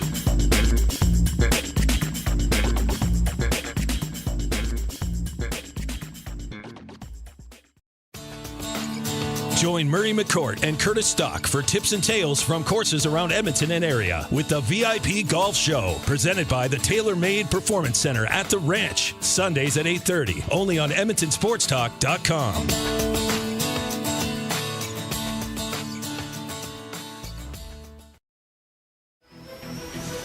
The Elks Call is the newest Edmonton Elks podcast located in Edmonton, discussing everything Elks. Join friends of EST, Scout and Catherine, Friday nights at 8 on EdmontonSportsTalk.com.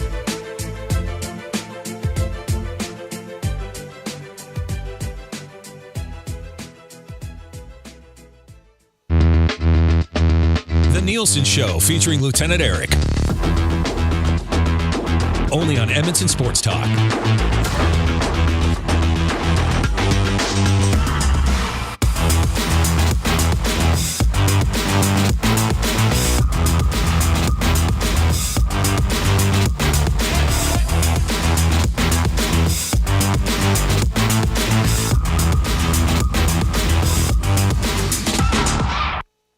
All right, welcome back to the Nielson Show. Dustin Nielson and Lieutenant Eric with you on a Wednesday morning. We're going to get to some free advice coming up here. What do you need help with? 780-218-9999. 24_D-back in the nasty chat this morning says, McDavid is in the middle of a 10-year run as the best player in the game. The only comparable to that statement that didn't win a championship is Barry Bonds.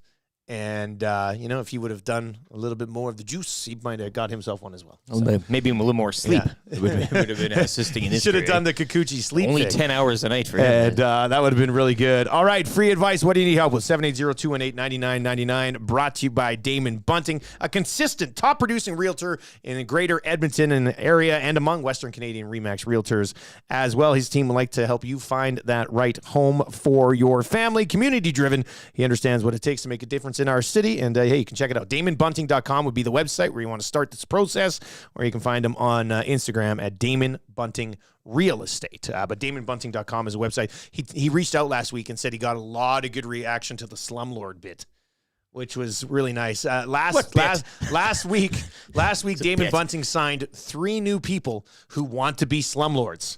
And Damon's like the exact opposite of what you would view as a slumlord.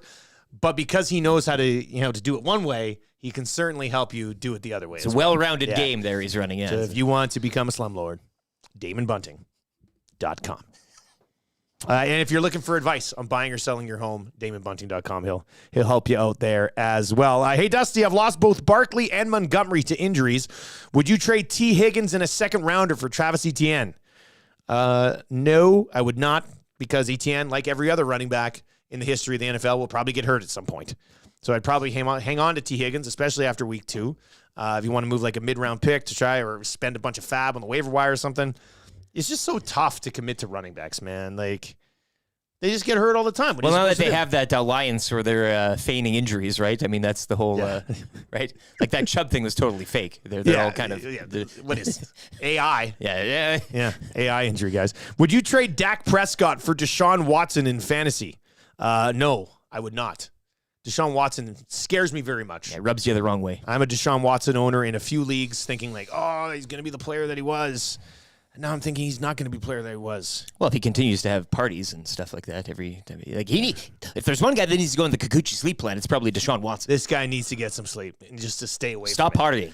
No more parties. Sleep for 14 hours a day, play football, then go back to sleep. That would probably work for him. Hey, guys, I started 0-2 in my fantasy league. Should I drop Deshaun Watson and look at Love, Cousins, and Prescott as QB options? It comes in from Sackman. What do you think Sackman does? You think he sells potato sacks? That's where my mind was going. I don't know about you. Or is it AC Leonard? Maybe just fires people. You're the guy that sacks people. You're sacked. Well, maybe that's his role. I would probably drop Watson and pick up Dak. Cousins is sneaky consistent in fantasy as well. So there's that for you. Boys, I have the 3rd overall pick in my hockey pool this year. Assuming McDavid and Draisaitl go 1-2, who should I take at number 3? I'd probably still say Nathan McKinnon. Pasternak had a huge year last year. There's been some changes in Boston from a player perspective, so I would probably still go with McKinnon. Godwin, Evans, Pittman Jr. Which 2 do I start this week coming off a tough loss? I always hate starting 2 guys on the same team. So I'd probably go Godwin and Pittman, but That's a tough one. Lance says, what do you do if you have Hunter Renfroe? I'd either quit fantasy in general or start mock drafting for next year. How's that sound? That might be the best way to go about it. Guys, on the advice from last week, I'm considering reaching out to Damon Bunting about becoming a slumlord. Do you know if I have to change my lifestyle, clothing, etc.?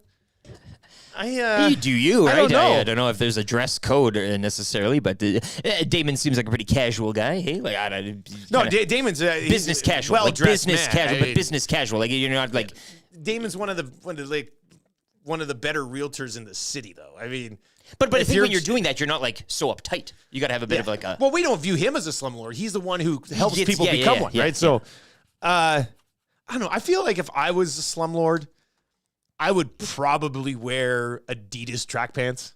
Oh, the full suit though, like the. Well, if I could get the full suit, that would be great. Maybe a chain or two. I'd have a chain. Yeah, I'd have a chain from Paris Jewelers, and just a huge wad of cash. Like nobody carries a big stack of cash around anymore. Slumlord Dusty would be in a full tracksuit, a chain, and a big thing of cash. Yeah. Oh, hey, what do you need? You got the rent? You got the rent this week? A lot of that. You got the rent? That's power move there. Are any of you out there slumlords already? I mean, let us know. Maybe there are, confess. Let us know if you had to. Maybe you're one of those real fancy slumlords. Who knows? Boys, I just purchased Oilers season tickets. My wife wants me to sell half of them to recoup some of the cost. What should I do? There are some points on the schedule where you could just, you always see that during the season, right? Everybody's so excited for Oilers season to start, and then a month in, you're like, hey, I got my the Ducks game on Sunday afternoon if you want. So there's always those, right? Like there's lots of great games, but then I think there's a few where you could kind of give them away to somebody else, the kids, the family buys them or something. I think what I would suggest would be you keep them for now. The team becomes a juggernaut. Ticket prices go through the roof. And then you really cash in on it, right? The long game. You're being a little patient. What you do is you wait until the Leafs roll in, and then you take advantage of all those stupid Toronto fans who are willing to pay a ton of money to see Mitchie Marner in person, and then you basically pay for half your season tickets just like that. Man, there's some great advice rolling in at 780-218-9999. I think you should. Go ahead. There's lots of people chiming in. I think there's a few that maybe you should. Maybe you may have glossed over there. I don't know. I'm kind of... Well, read it to me. Let's see here. Okay. Well, this one flies in. What should I do if I finish first in my 4-team CFL league and get a first-round bye? How do I spend my weekend? Memphis Mad Dogs. That's you. Any advice? I don't know. I'm going to be playing in the playoffs. And it's Winnipeg on a bye. So I don't have Schoner or Oliveira. Yeah. Luckily, I have a really deep team. So that's why getting this bye was hell important for me. Yeah, I know that's really important for you. Boy, I guess I just sit back. You know what I do? It's Gold Miners v Texans. I'd celebrate Tommy Gazzola's birthday on Friday night with no stress for fantasy. My man. Yeah, that's what I'm going to be up in the booth stressing over a Keon Hatcher touchdown, and you're going to be able to enjoy your time. Double dip on Friday, double header as well. So you got a lot of action going on. It is a double header. The Texans and the Gold Miners will be glued to the scoreboard, and I'll be living life. Fancy free. Can't wait. Memphis Mad Dogs will be Albert Commonwealth Friday night. Guys, I need advice. I got a week off from work. I told the partner I would paint the house with my time off. I got a cheap quote for someone to paint the house for me. Should I pay them to do... Oh, this is so good. Should I pay them to do it while I sit in the basement and drink beer? Or should I save the money and do it myself? Eric, I don't know where you come out on this one. I know where I'm going on this one. Where would you come out on this one? So you've told your wife that you would paint the house. Let's say she's gone for a week. You're doing it, yeah. So she thinks you're gonna paint the house. You could get a cheap quote and have somebody do it for relatively cheap, and you could just chill. Or would you actually paint the house and save the money? Man. So she thinks you're doing it. She thinks you're doing it. Now you're getting somebody else's work. So if it is that outside of cheap, the lying to a spouse, I mean, let's skip over that part. Say the work is then she comes back and blames you. Like you're on the hook for this. Like you think if the work's bad? Well, that's. I think no matter what, the work's a risky play here. Right? I think the out for me here would be she would realize how well it's done and know I didn't do it. That's what I'm saying. If I did, so that's. But I would 100%. Especially tough. We had a guy. I couldn't believe it. We had a guy when we first moved into our place. I can't remember. I think he's in my phone as Aaron the Painter. Anyway, this guy came over, painted our kids' rooms, painted some other things, and it was like for just above cost of the paint. I said, how much is this going to cost? He's like, it's going to be this much. And I was like, per hour? He goes, no. I said, well, like for the paint? He goes, no, for the whole thing, including paint. So I think you could probably find a pretty affordable painter. And then you get to sit downstairs, watch Ahsoka, watch some NFL football, play some video games. She's gone, so this is time this is a currency of time that you have. So yeah, you might as well maybe pay to play, I guess, in a sense. Which you probably don't get a lot of anyway. That's just rather regularly, right? Yeah, so you spend the money and you. Krager's in it says, Dusty, you just described every movie based on a Russian gangster for my slumlord thing with the full. It's a vibe, baby. It's a look. I might even start smoking cigarettes, but I don't want the full cigarette. I just want the last part of it. Like, not just the butt, but like half of it. Make a little filter, too, a plastic filter. You can. Oh, I don't even. Yeah. And that's when the girls' game comes in from Paris Jewelers. At least you get maybe a couple gold teeth. You can have that smile or the full grill, whatever it is. Yeah, I want to roll into Paris Jewelers and say, hi, I'm here for a slumlord tooth. Follow me. Off to the back end. Right over here in this cabinet. You guys have everything at Paris Jewelers. That would be good as well. This text, 780-218-9999, I think it's from Gagner.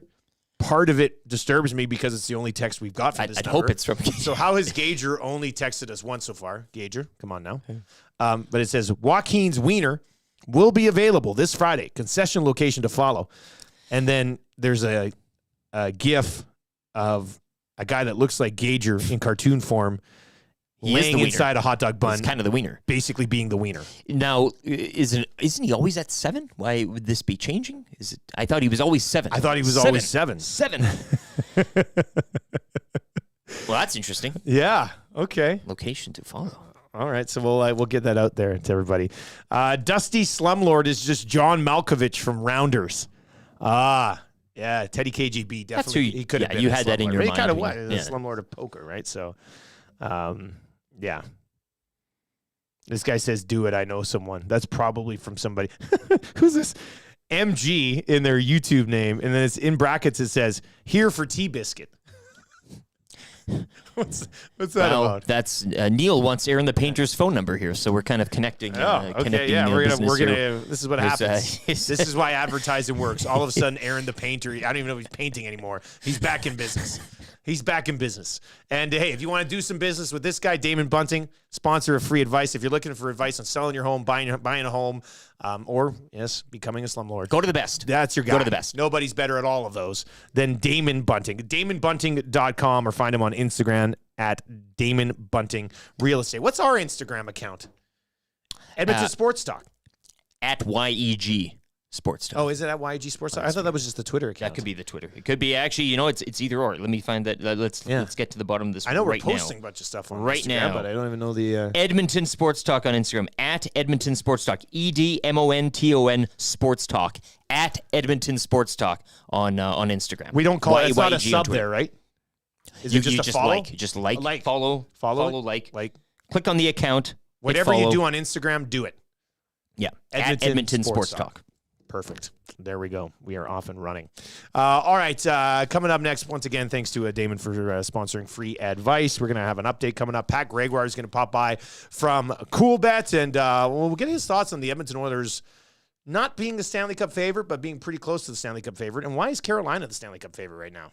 Some of that doesn't add up because they're always a disappointment. So we'll get into that just before 8 o'clock this morning. Manny Arsenault of your Edmonton Elks, your red-hot Edmonton Elks, is going to pop by around 8:25 today as well. Keep the text messages coming into the Paris Jewelers inbox, 780-218-9999. Let's keep hammering that nasty chat over on YouTube, and hit that thumbs up button. Give us a like. Apparently it helps with the YouTube algorithm, so that would go a long way for us as well. Tell your friends about the show. Tell them about Lieutenant Eric's Sports Update.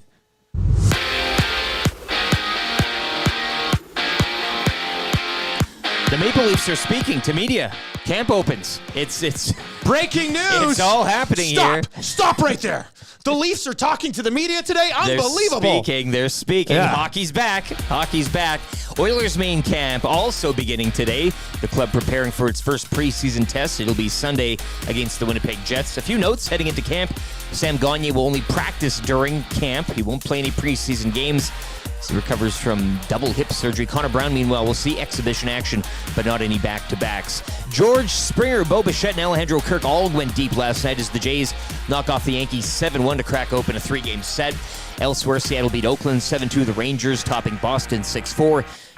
The game remains the same in the AL wildcard race. The Jays remain a game up on both Seattle and Texas for that second wildcard spot. Toronto will send Kevin Gausman to the hill tonight. In the Bronx for Game 2, the Yankees will counter with Michael King. Match day 1 in the UEFA Champions League group stage will continue this morning and this afternoon with 8 more matches, one of which will see Alphonso Davies and Bayern Munich hosting Manchester United. Kickoff 1 o'clock. This sports update is brought to you by Park Mazda and Mitch Lewicki. Mitch does not lose contests. He wins them or he quits them because they're unfair. Oh my God. Why am I looking at that? Wait, why are you slowing down? Frank? No way. Frank? Hey, honey. Hey. What on earth are you doing? We're streaking. We're going up through the quad to the gymnasium. Who's streaking? There's more coming. Frank, get in the car. Everybody's doing. Now. Okay. Lease the all-new 2024 Mazda CX-90 inline 6 turbo or plug-in hybrid to have room for absolutely everybody with its third row seating. Park Mazda, your dealer for life in Sherwood Park off Y Road, parkmazda.ca. The EST Hangout. Manawanek, Tom Gazzola. Yeah. As well as we got Mindarwal from CBC and Doug McLean, Golden Bears Pandas analyst, along with the Stingers. I think the older this kid gets, Connor? you're starting to see glimpses of what we're not privy to inside that room. But yeah, now we're starting to see these guys put a stamp on this team. I think that culture that they're creating, instead of having it top down where it has a trickle down effect, I think it's working both ways where it kind of dictates what happens with the executive and the hockey side of the front office. EST Hangout, weekday mornings at 9, only on EdmontonSportsTalk.com.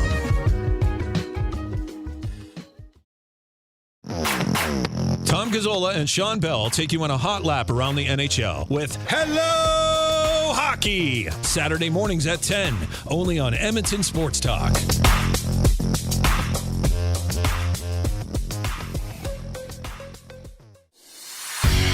The Elks Call is the newest Edmonton Elks podcast located in Edmonton, discussing everything Elks. Join friends of EST, Scout, and Catherine, Friday nights at 8 on EdmontonSportsTalk.com.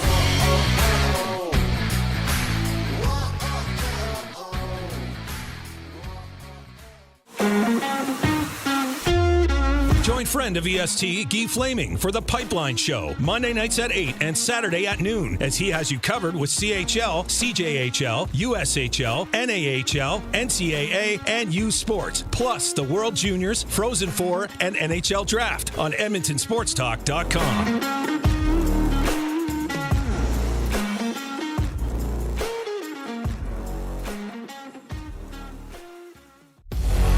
Get to know the winners, props, plays, parlays, and more with Nielson and Hustler. Weekday mornings at 11 on The Lock Shop. Only on EdmontonSportsTalk.com.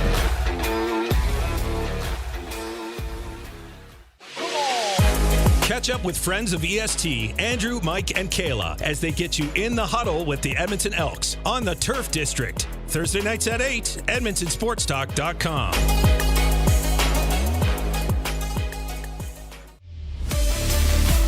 Friend of EST, Eric Thomas, takes you around the track all the way to the checkered flag on Raceline Radio, Tuesday nights at 8 and Saturday morning at 9, only on EdmontonSportsTalk.com.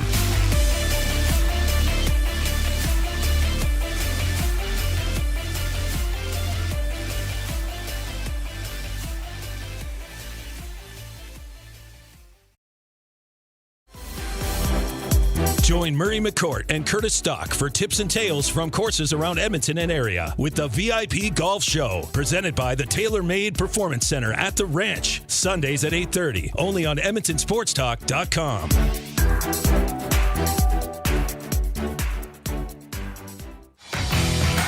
Get all the latest news and takes on everything Oilers with Dustin Nielson and Tom Gazzola on the Oil Stream. Live at noon, Monday, Wednesday, and Fridays. Only on EdmontonSportsTalk.com.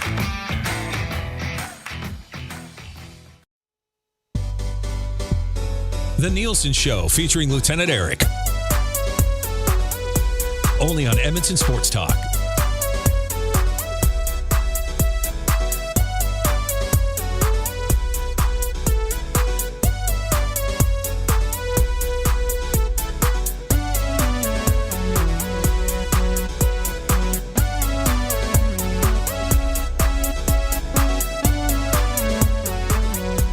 $7:45 on the Nielson Show. Dustin Nielson and Lieutenant Eric with you.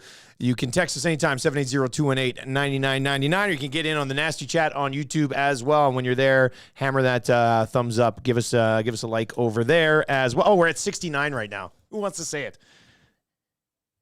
Pretty great, right?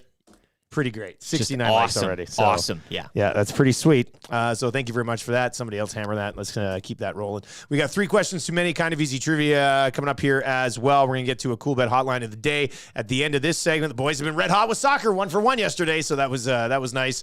And Manny Arsenault of the Edmonton Elks is going to pop by around 8:25 this morning. We're actually hoping to have a couple of Edmonton Elks in on the hangout next week. Working on that a little bit, so that could be a lot of fun as well. All right. You can find him on Twitter at @PGreggy. Pat Gregoire from Coolbet Canada joins us. Patty, how you doing, buddy? Doing good, boys. You mentioned Champions League. Shout out for the 1-0 start. I know not great for the book, especially with how well the Edmonton sports fans have been supporting, and of course the AM Nasties just hammering whatever you guys are throwing out there. No, but in all seriously, we love to see it. We love to see the sport. The guys, so Eric and Matt are huge soccer fans, right? So yesterday we did the line of the day, and we could have ended up going PSG and Mbappe, but Mbappe hit for us yesterday. We went for the Mbappe, yeah. And he so now we're just riding this thing. We're going to be going. Maddie and I are just way on it now. We're going to be doing all 8 games later today. We cannot be stopped here, Patty. Yeah, you know what?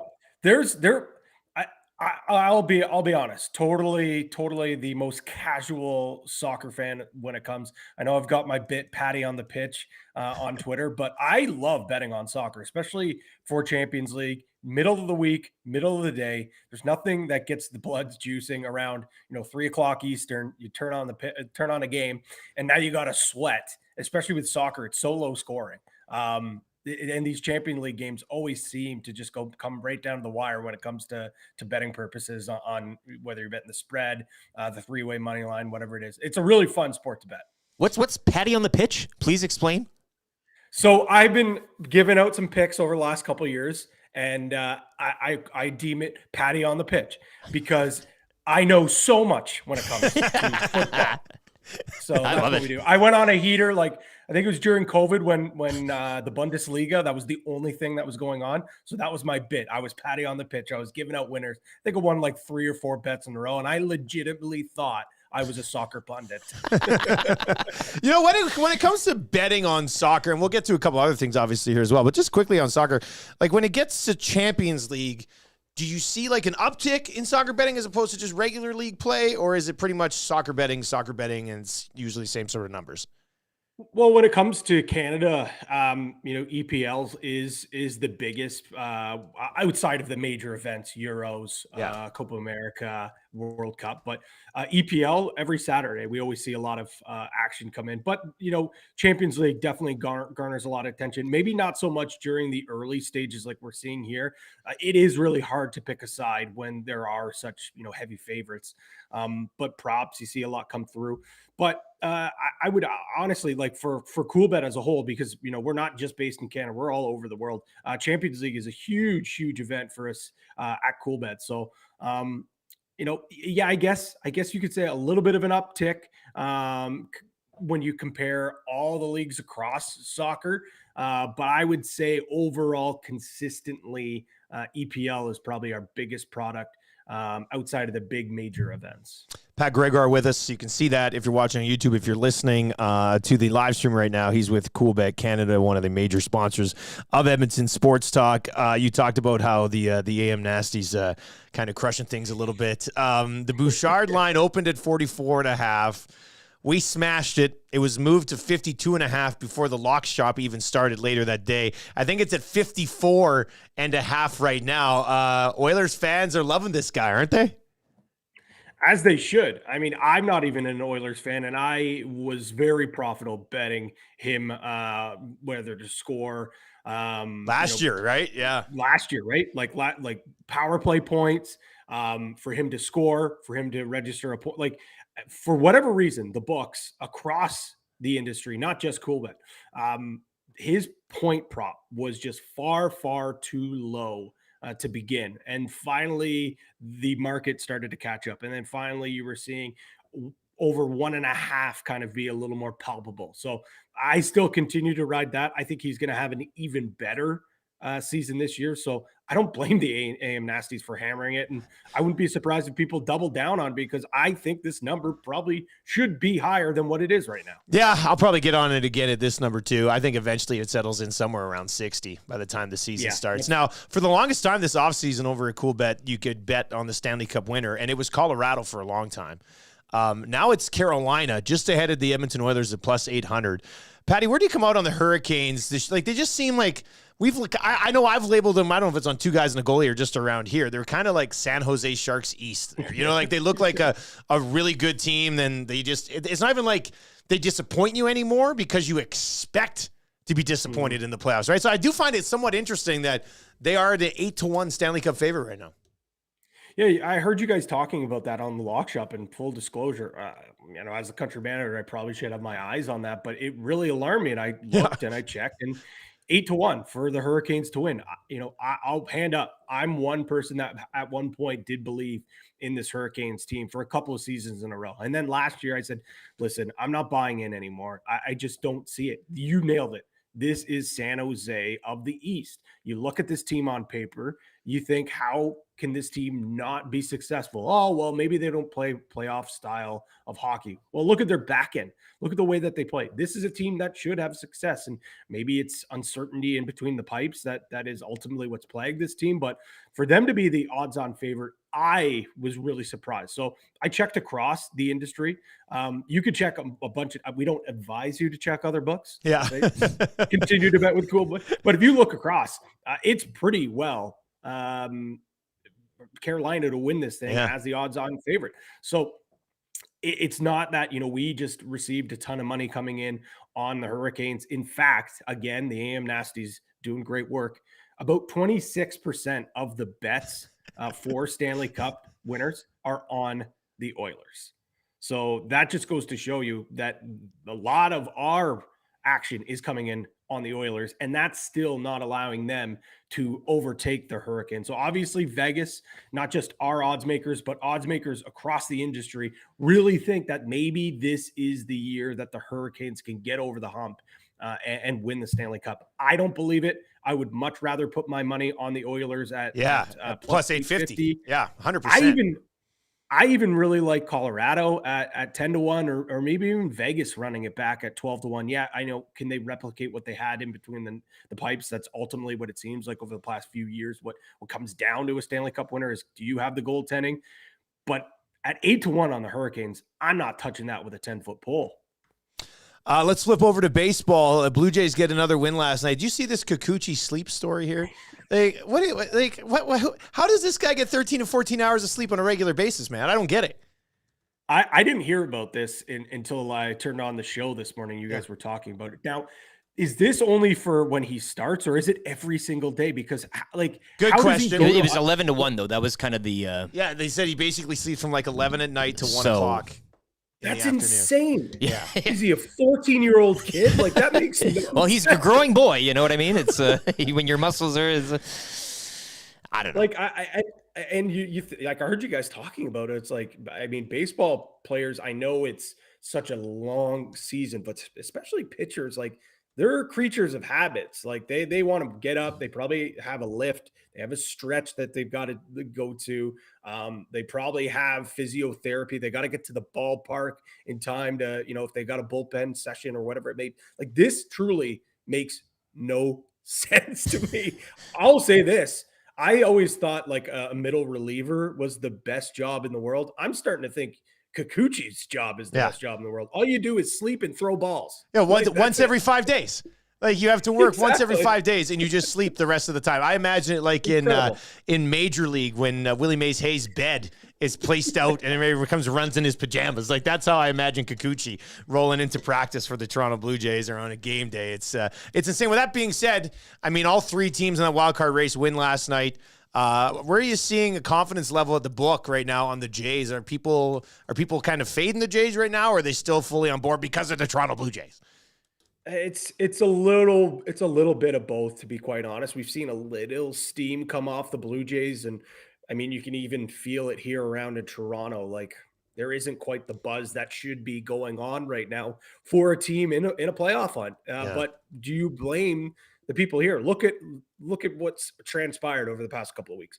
This team has given you absolutely no faith that even if they do get in the postseason, what are they going to do? So we've seen a little bit of steam off them, but at the end of the day, if the Jays can, win this series, sweep this series, they're in the driver's seat. And I think that's where the support, not only at the book, but across the country in Toronto, that's going to come back because I mean, if you look at the Phillies of last year or some of these other teams that have gone on magical runs, all they need to do is get hot at the right time. These bats cannot possibly be this cold for this long. Maybe they heat up. I really, as you can tell in the tone of my voice, don't really believe it. I'm not buying in. But look at the talent on this roster. If you told me at the start of the year the Blue Jays were going to fizzle out down the stretch, maybe get into the playoffs, get knocked out in the wild card, I'd say, yeah, it's probably because the pitching wasn't there. Well, the pitching's been there this year. It's been the bats. It's been this generational talent, a young core that have been letting everyone down. I would never have envisioned this, but it's not even like they've gone cold for a short period of time. We've seen it come in stretches throughout this entire year, especially when they need it the most. In these clutch series down the stretch, when they need it the most, that's when guys aren't showing up. Maybe they prove me wrong. Maybe they get it done here against the Yankees, but ultimately it's going to come down to the series against the Rays, and that's going to be tough, but they got to pick up these wins against the Yankees. I can't believe we're in a world where the Yankees and the Boston Red Sox are trying to play spoiler in the same season. Strange how this year's played out. Patty, we appreciate the time, man. Hey, let's get some of those hats over here. We'll send you an Edmonton Sports Talk hat. You get us some of those nice white Cool Bet lids. I think that'd be good, buddy. All right, man. We'll catch. Yeah, we'll catch up. I'll talk to you on the Lock Shop later this week, and we'll catch up to you on this show next week. Yeah, absolutely. I'm gonna get off the stream, but I'm gonna continue listening because I need some soccer winners, boys. Yeah, well, there we go. That's what we're gonna get to. Thanks, man. There you go. That's Pat Gregoire from Cool Bet Canada, and that does bring us to our Cool Bet hotline of the day. And hey, the guys are red hot. Now, with that being said, an Mbappe goal. I mean, if anything's gonna happen, that's it. But we hit a winner yesterday. All right, so I turn it back over to you and Maddie. Like, what are you guys looking at today on this? What do we got? Who's playing today? Manchester United. Matt, are you going to stay away from that one probably, I would think? That would be the match. Yeah, but the line changed from yesterday. Oh, okay. Are we on a Harry Kane goal, perhaps? You guys going back to a goal score? I got a different one for Champions League debut? Oh, okay. We're doing two different hotlines today? I like Bayern, it. We can do that. Bayern it's now minus 208. I see that. So, like, it wasn't. It's a little chalky. Like. Yeah. The one I'm looking at, Inter on the road, Real Sociedad. I know they're in Spain, but Inter's 4-0 to this season. Yeah. They're plus 147. Okay, well, something there. I'm still in my Harry Kane. That's so you want. Look, I think he scores. The best thing is you can bet on multiple things. There you go. Cool Bet. So Eric, okay, we're gonna split it. These guys are both going. Cool Bet hotline of the day today. You're on Harry Kane to score. Harry Kane to score. Okay. Bayern Champions League debut. And Maddie, you are on. I'll go Inter with the win. All right, Inter to win at Kane, plus 147. Kane is minus 133. There is a line on Cool Bet. If Harry Kane and Marcus Rashford both score, plus 500. Is that asking too much? If United's scoring on the road, it's probably Rashford. It's Rashford. If you think that both teams are scoring, I think then it's going to be Kane and Rashford, I would think. Well, we might as well do that too. This is the thing. There's lots of options. That's what I think they call put a little sprinkle on. That's right. You put a little sprinkle on that one. Look at the DGen in the corner over here, eh? Maddie's sprinkling plus 500 soccer goal parlays now. We've only been doing this for 2 weeks. I feel like within about 6 months, we've lost a Wannick. He'll be at the Century Casino Sports Bar and Lounge betting on the ponies when I show up for a Monday or Thursday night. I love betting on ponies. Well, here we go. Monday and Thursday night. Here you go. So much we'll get a fun. seat just for you. We can have a plaque there and everything. It's a all of a sudden beautiful thing. All of a sudden, he likes betting on the ponies too. I love it. This is I do like the idea of us like having to sit you down for an intervention in 6 months and being like, listen, Maddie. Yeah. You've been getting into this way too heavily. Did you not listen? Your office. Did you not listen to Cool Bet? Stay cool, bet responsibly, Maddie. I'm gonna set the over/under on 5.5 months on the Awanik intervention. Bet it today at taking the under. Cool Bet. How about this one? Patty actually is in the YouTube chat and says, Eric, you want a little more juice? How about the rock you like a hurricane, Harry Kane to score, and Munich to win plus 135. Yeah, I'll take that. That kind of ties together nicely. Why not? Right? So is that it? Are you locking in the win and the Kane goal plus 135? Let's do it. Didn't do it yesterday. Let's Lock do it today. In. Yeah. Maddie sprinkling Rashford and Kane both to score. And what's the other? Inter to win. Inter on the road against Real Sociedad with the win. And here we are betting soccer in mid-September. But he's right though. It's afternoon. It's a little midweek, fall. You know, hockey hasn't gotten underway yet. Why not? This is me betting on tennis overseas when I used to do the morning show in Fort McMurray. There is nothing like betting on tennis than completely not you doing your job and just following the tennis score line. You couldn't even watch the match. That was my lowest point. Well, Jasmine chimes in 780-218-9999, taking notes. She's just taking notes. She's learning a lot. Yeah, she's taking notes. Once you feel comfortable, stay cool, Get the bet knowledge. responsibly. Yeah. And join us on that Bouchard over prop. That's something that we're going to be on.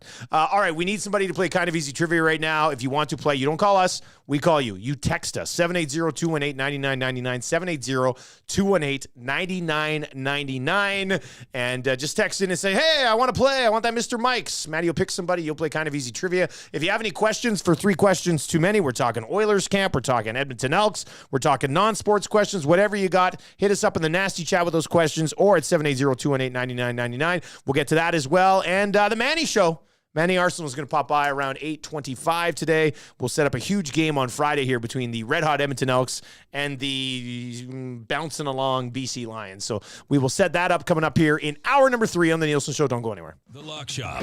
I'm a Minshew guy. I think Minshew, like at least right now in these games, actually probably makes them a little bit more competitive. Indy plus 8 with Minshew might be a play for yours truly. I like you riding Minshew, buddy. I back on our old show, we were huge Gardner Minshew guys. So Minshew's just steady. There's nothing spectacular about him, but he can manage teams to victories. The Lock Shop with Nielsen and Hustler. Weekday mornings at 11, only on EdmontonSportsTalk.com.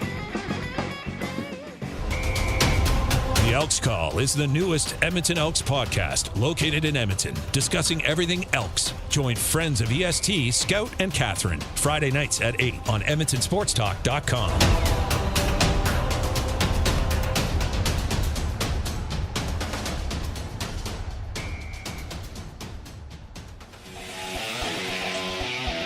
Join friend of EST, Guy Flaming, for the Pipeline Show, Monday nights at 8 and Saturday at noon, as he has you covered with CHL, CJHL, USHL, NAHL, NCAA, and U Sports, plus the World Juniors, Frozen Four, and NHL Draft on EdmontonSportsTalk.com.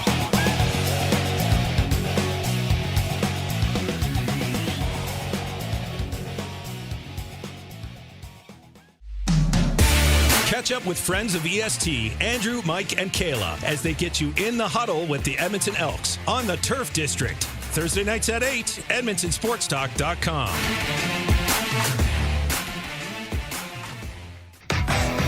Tom Gazzola and Sean Bell take you on a hot lap around the NHL with Hello Hockey, Saturday mornings at 10, only on Edmonton Sports Talk.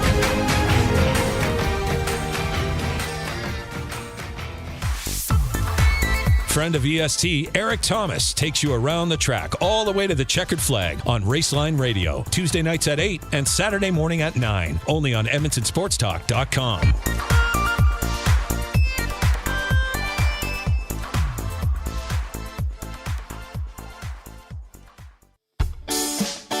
Join Murray McCourt and Curtis Stock for tips and tales from courses around Edmonton and area with the VIP Golf Show, presented by the Tailor Made Performance Center at the Ranch, Sundays at 8:30, only on EdmontonSportsTalk.com.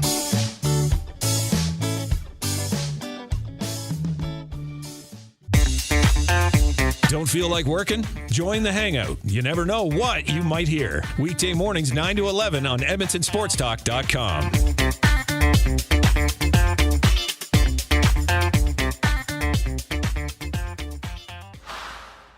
Get all the latest news and takes on everything Oilers with Dustin Nielson and Tom Gazzola on the Oil Stream. Live at noon, Monday, Wednesday, and Fridays. Only on EdmontonSportsTalk.com.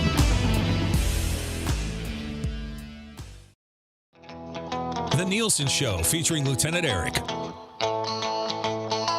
Only on Edmonton Sports Talk.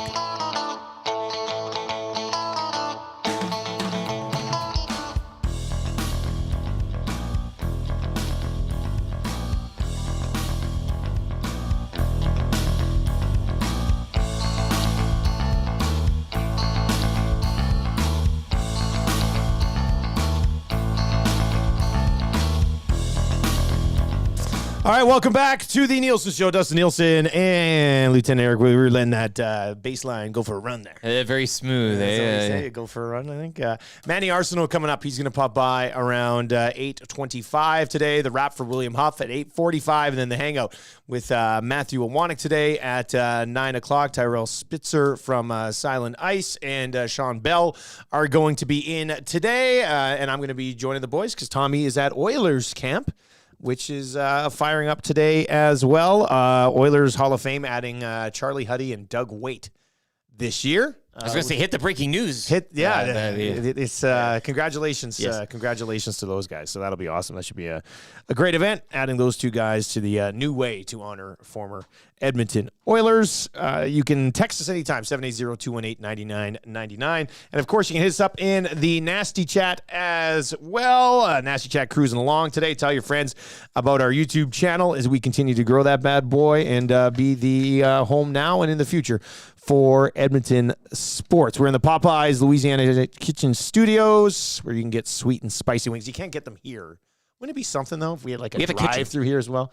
We do have a kitchen. We have the means. Yeah, we could make that. We could make that. We got Gagner, who's like a behind-the-scenes kitchen guy now. Put something together. So that would help. But I say swing by any of the locations for Popeyes and get those sweet and spicy wings, crispy breaded wings. Ghost pepper seasoning, a little sweet chili sauce mixed in there too. Chef's kiss again. So many chef's kisses today. All right, let's get into kind of easy trivia this morning for Mr. Mike's Steakhouse Casual. If you want to eat a steak or a burger or some sirloin bites, do it at Mr. Mike's Steakhouse Casual, the casualest place ever in Hampton Inn on the corner of 137th Ave and Mark Messier Trail. Also a brand new location out in Fort Sask. Hey, Fort Sask, how much you like that? You got the classic Mike Burger just down the street from you now out in Fort Sask. So Mr. Mike's continuing to take over the world with deliciousness. Who's going to play today? It's Michael. Michael is going to play kind of easy trivia today. Let's bring in Michael this morning. Michael, you ready to play? I am ready to go. Let's go, man. Oh, yeah, let's go, Michael. I'm fired up. He's gotten 15 hours of sleep, hey? Yeah. Like he's sleeping 24/7. Have you been sleeping since 6 o'clock last night, Michael? Of course, man. Let's go. Okay, here we go. I'll start the ticker after read the first question. You need 3 of 5, all right? You're going to Mr. Mike's. Here we go. Which local team opens training camp today? Oilers. What position does Jack Campbell play? Goalie. Name one receiver on the Elks. Arsenault. Who did the Blue Jays beat yesterday? Yankees. How many MLB teams call New York home? Dustin Nielsen to call the Great Cup this year.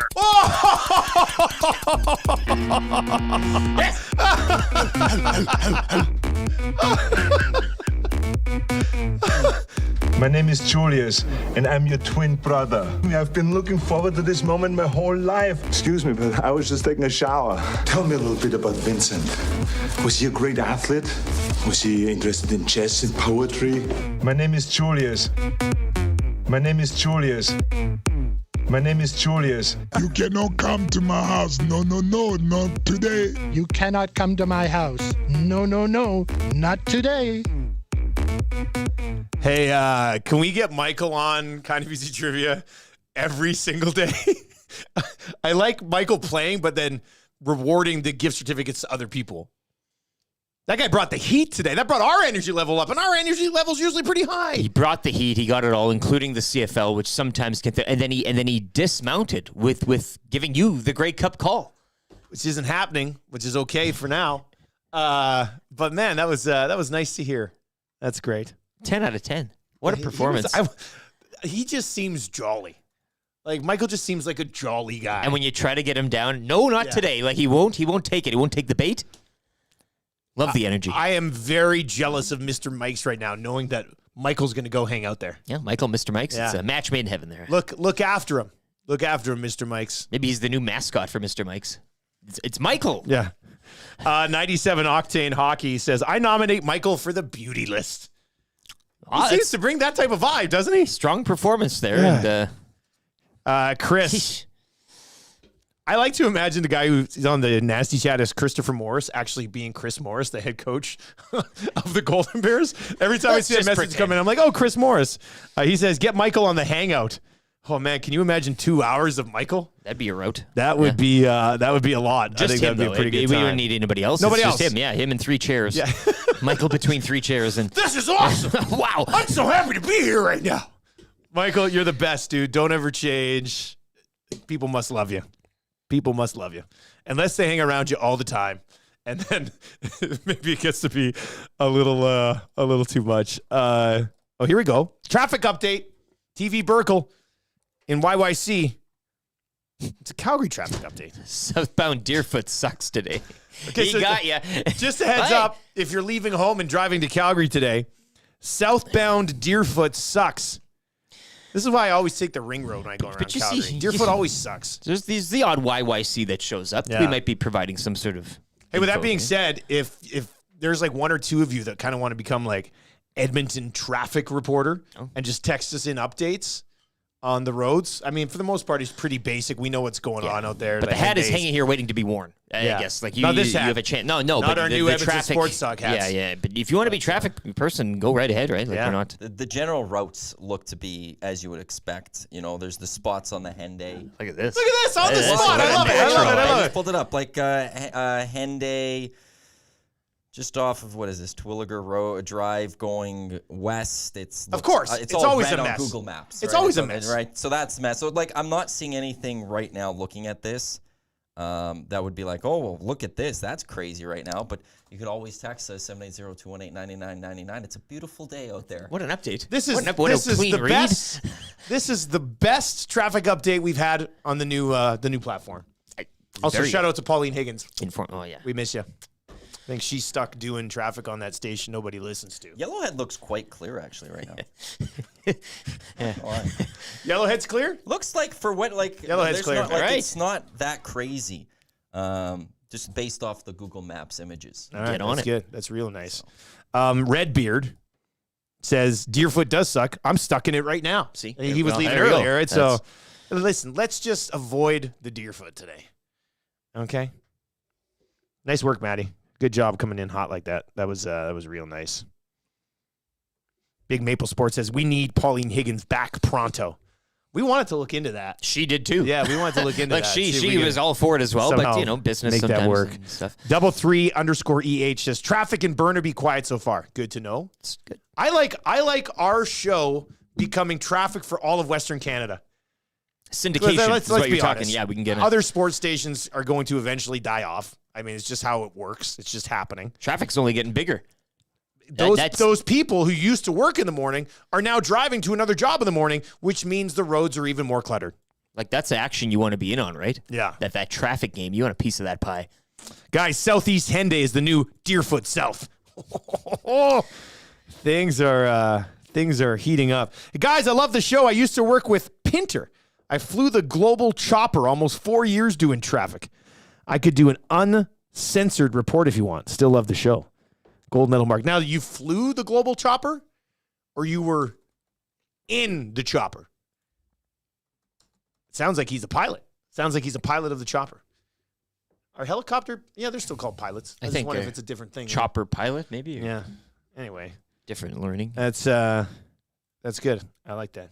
All right. Let's get into 3 questions too many today. Lieutenant, do you have a liner for the segments? I do. It's 3 questions too many, brought to you by the staff at Park Mazda, Mitch Lewicki. Mitch would walk through fire for his daughters. Well, not fire because it's dangerous, but maybe a super humid room, but not too humid because of his hair. Park Mazda dealer for life. He's kind of got that Vincent Desharnais hair going on, maybe. Yeah, Desharnais with the hair. Wow, Unbelievable. wow. Like, what a time to be alive. That's absolutely incredible. We hit on it They're in the cooking. 6 o'clock hour today. That was nuts. You think the Oilers are taking this season for real? Certainly looks like it. Just based on Vincent Desharnais' new hair that came out of nowhere. Somebody said, this guy get plugs? I mean, maybe. If he did, good for him. What he does with his money. Matter. He's a professional athlete, so you can spend it however you want. Great text from Tango at 780-218-9999. We beat Calgary in traffic, too. ABC. That's pretty good. I like that one. Hey, guys, can you please ask Matt to say Eslerly Road? I was waiting for that one. That's a hell of a poll. What is there was a Mark Messier one too. Yeah. Was that Pauline or was that the person before Pauline? No, it was Pauline. Yeah, because that was when Pauline was first started. Pauline had a rough start, and she even admitted that. It was Ada Boulevard, I think. Which one? Yeah. Ada Boulevard. Yeah. And I forgot what was the something Messier with was. Messier. It It was was Mark Messier Trail was. Yeah. Something was off with Messier. Yeah. Messier. And then she that's sent when you she guys first started. for Christmas. I think she sent you guys the Messier book. Yeah, that's right. That was part of the Christmas gift. No, she's great. She ended got up it. becoming awesome. Yeah. Everybody starts a little slow, right? Dean is in and says, "Oh man, if I was a helicopter, I would be if I was a helicopter pilot, I would be insufferable with the get to the chopper." That would be over and over and over again. Every time. I'm assuming some people probably only became helicopter pilots so they could say the chopper line. That's what I would have done. Neil has emailed us. Who's It's Neil? on our website, listener. Oh, okay. Does he want the painting? Yellowhead East from Spruce Grove is a mess. 6-car accident at Atchison. So there's a traffic. So Google Maps is full of you know what? Still behind the times. East from Spruce Grove is a mess. Oh, I east. didn't look. East from Spruce. 6-car accident at Atchison. I didn't look outside of that. Do you think it was caused by Frey's running? Along the shoulder. I like that. I like that. I see Frey's running with a headlamp on. Up and down the Yellowhead every morning. Just to get that rolling. All right. Let's get into 3 questions. You have a Twitter account? Yeah, I do. It's at Lieutenant_Eric. I just posted actually I guess you'd call it a meme. Yeah, a that meme. was submitted at the Paris Jewelers inbox, 780-218-9999. So if you want to send us in pics or memes or whatever, I can then take them and post them up on other parts of the internet for other people to see. So if you check out this meme, it's actually kind of it's pretty. It's current right now. It's topical. It includes somebody that you know about the show. It includes Friday. Oh, this is great. Yeah, this is great. Yeah. From the Paris Jewelers inbox. And then you can follow into it. If you want to check out the new caps, the new lids we've been sporting today, and if you're just listening and streaming, you can see that as well. New cap day around here. I can't wait. I hope Gage not only has the hot. You had the burger, right? Didn't he give you a burger? Was that 2 burgers? And I mean, better than the hot dog? Same. What do we? Bacon cheeseburgers. Oh, yeah. It's hard. That's picking between children. I guess, but like at that stage of the night, you're taking awesome. anything. I didn't. Well, because I went to try to get pizza from the media room, but the media room. First of all, don't get the pizza media room. It's awful. It's free pizza. Yeah, they need to upgrade the pizza. But it's still, when I showed up, it hadn't been delivered yet. Halftime started. So I was like, So it's late pizza that's not very good. Yeah, so I left. And then I went to and I found Tube Socks and we watched part of the game, but I hadn't eaten. So I was like, then when Gager sent that text, like, perfect. So it really hit the spot that night. Well, good to know. That's a good pizza. What's that? I can't believe you don't like that pizza. It's not a good pizza. I like that pizza. It's meh pizza. It's not like awful pizza, but it's not good pizza. If you had to pay for It's it, fine pizza. would you pay for it? I'd pay for a slice. I wouldn't go for a full pie. I'd pay for a slice. I'd rather eat a piece of cardboard. Wow. I guess we got to cruise through because we do have Manny Arsenault coming up here in like 5-6 minutes. So question number 1, guys, this is a good one. We can do a whole show on this. If you were starting a CFL team today, where would you rank Ford among quarterbacks in the draft? Well, with his passport, you got to have him near or at the top, I think, right? Okay. All right, Chad Kelly, If you're starting a franchise today, I think I'd take Ford even ahead of Kolaris if you're starting the franchise starting today. a franchise. I mean, the upside is there. It's Kelly and Ford. Kelly or right Ford, now. yeah, maybe Kelly. Probably Kelly. Kelly's expressed very interest in the league. He's got he's his deal buying signed. in. Yeah. Probably go Kelly 1, I'm Ford taking 2. Ford. Yeah, Ford 1, Kelly A 2. lot of the other quarterbacks, and we've had good quarterback play, and there's been injuries and stuff, but guys Crumbs have stepped looks up. good. Dolagallo's had Powell's instances. look good. Powell's look. I mean, So there's a lot there. But, I guess it depends who the OC is call it too. a homer hey? pick maybe, but I think Maybe you are taking Cornelius if Jarius Jackson come along for the ride, hey?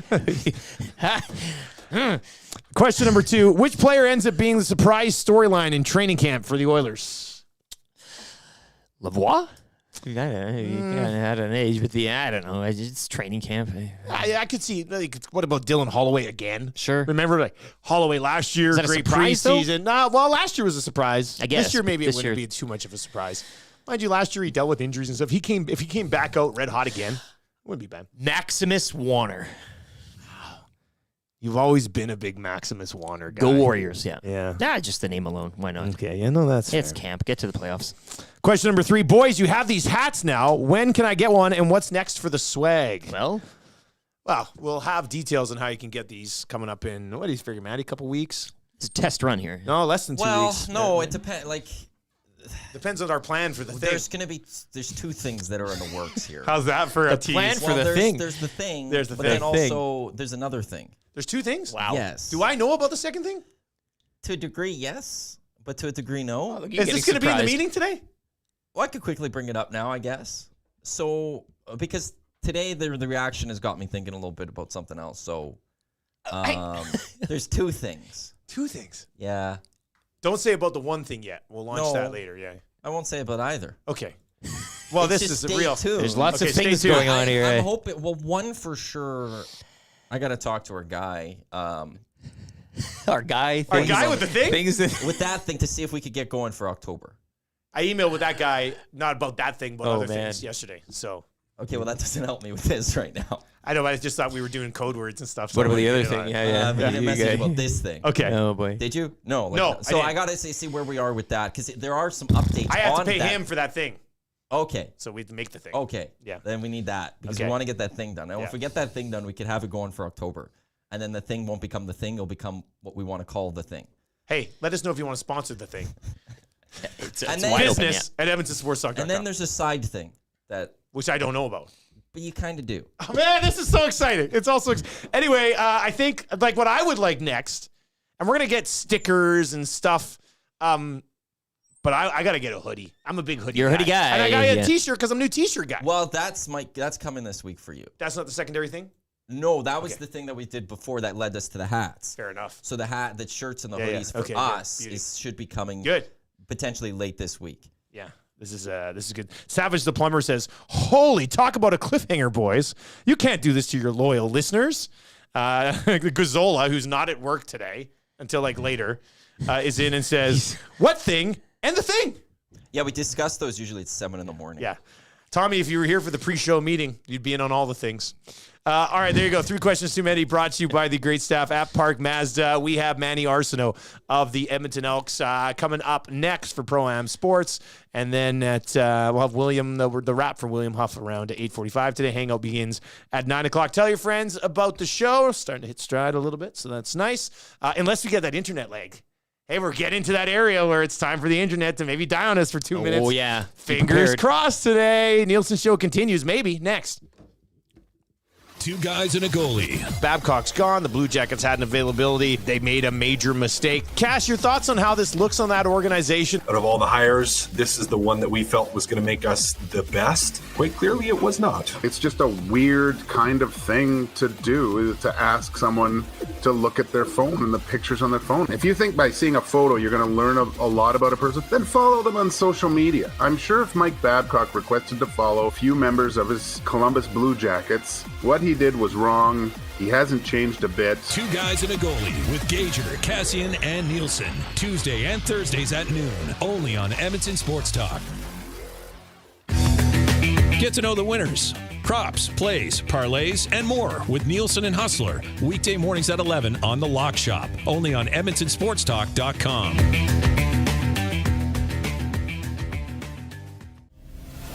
Tom Gazzola and Sean Bell take you on a hot lap around the NHL with Hello Hockey. Saturday mornings at 10, only on Edmonton Sports Talk.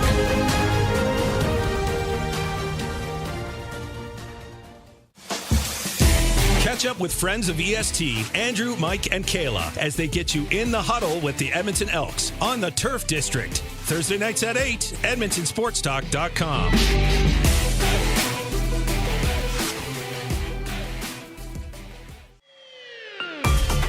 Friend of EST, Eric Thomas, takes you around the track all the way to the checkered flag on Raceline Radio. Tuesday nights at 8 and Saturday morning at 9. Only on EdmontonSportsTalk.com.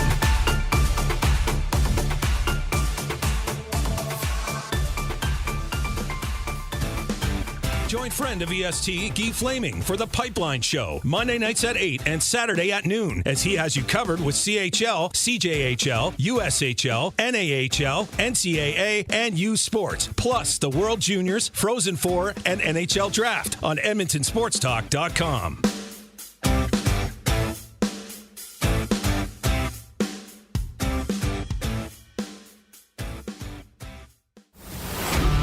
Get all the latest news and takes on everything Oilers with Dustin Nielson and Tom Gazzola on the Oil Stream. Live at noon, Monday, Wednesday, and Fridays. Only on EdmontonSportsTalk.com. Don't feel like working? Join the Hangout. You never know what you might hear. Weekday mornings 9 to 11 on EdmontonSportsTalk.com.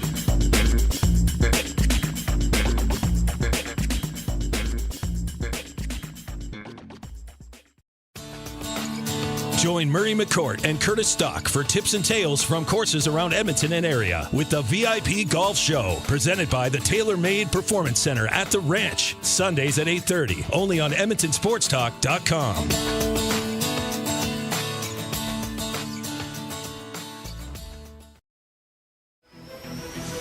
The Elks Call is the newest Edmonton Elks podcast located in Edmonton, discussing everything Elks. Join friends of EST, Scout and Catherine, Friday nights at 8 on EdmontonSportsTalk.com.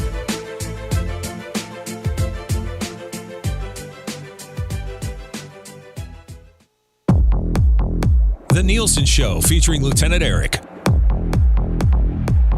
Only on Edmonton Sports Talk.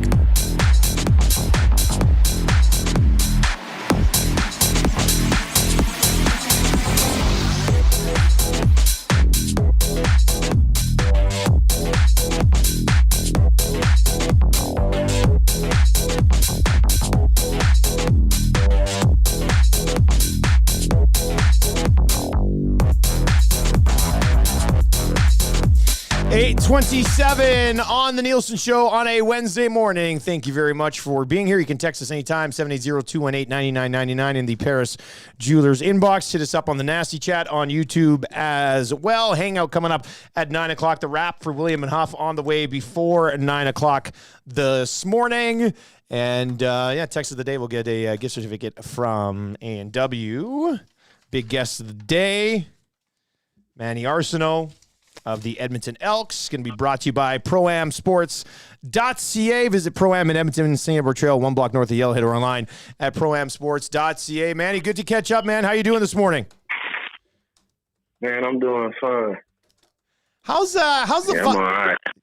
You guys, we were talking last week about the team and the way that it went through the first, 9 weeks of the season. It seemed like there was always a positive vibe despite things not going extremely well. And then, things turn, and now you guys have won 4 of 5. Have you noticed a difference, or because it was so good all along, it's kind of just the same team cruising along at that same level?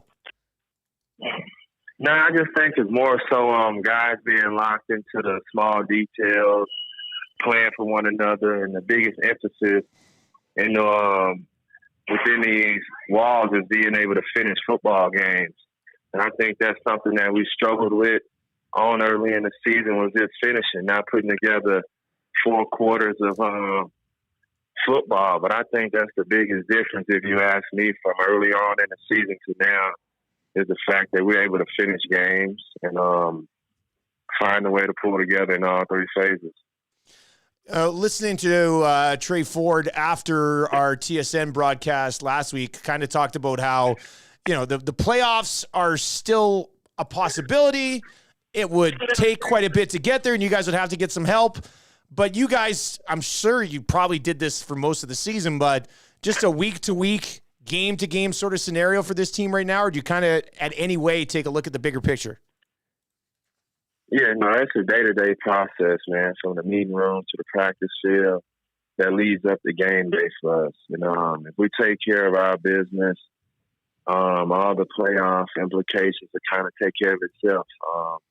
It's a little season left, but I know for us, you got to handle your business before you can rely on others to help you. Because worst case scenario, you want to be in a position where you did everything possible on your end, other than just praying and hoping other teams can do you a favor. So I know for us, we have to just take care of things on our side and win games.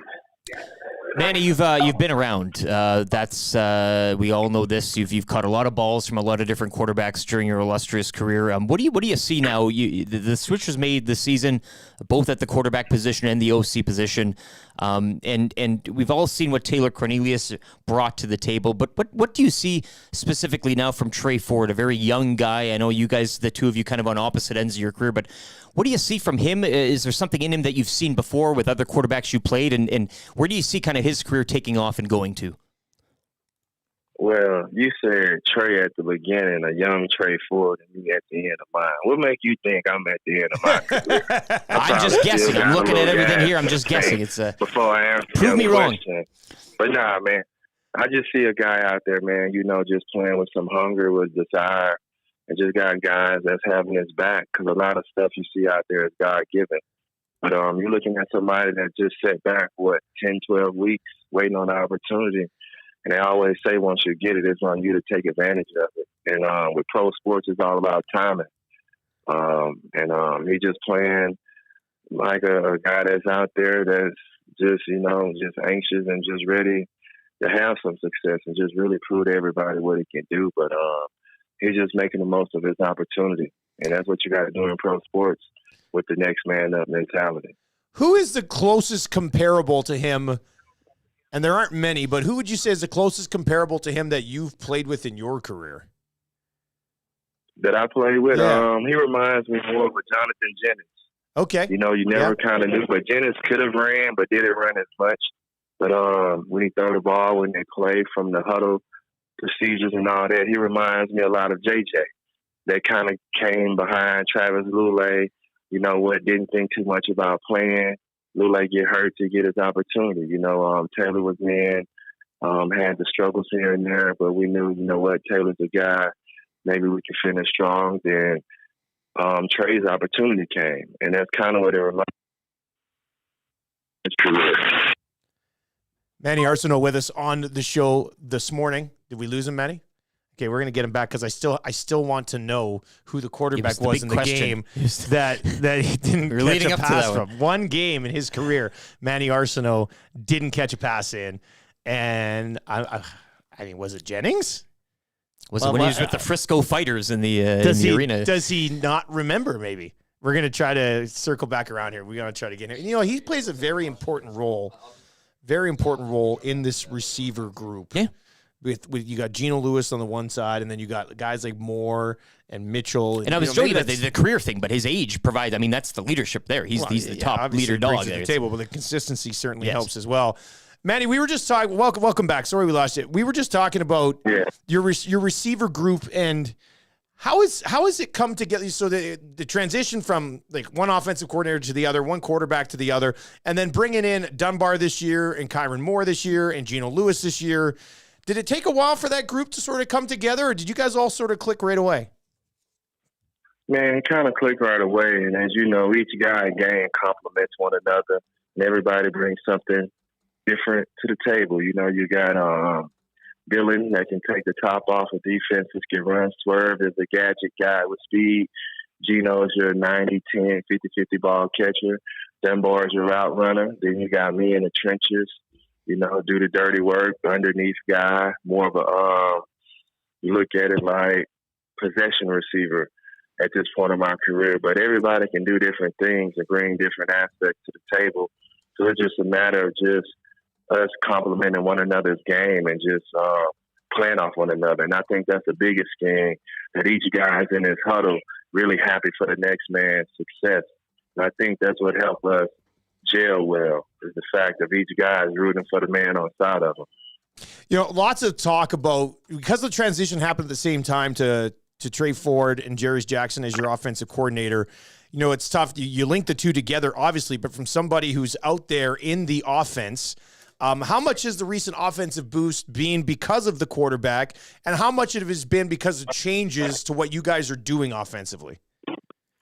Yeah, Coach Jackson, man, is doing a tremendous job putting guys in positions to be successful. And, on day-to-day basis, working hand in hand with Trey Ford, giving him things that he's comfortable with. And those two being on the same page, I think, helps a ton, and just us as receivers, we got to rally to whoever's behind the center. And I think that's been a focus. But, in pro sports, the name of the game is winning.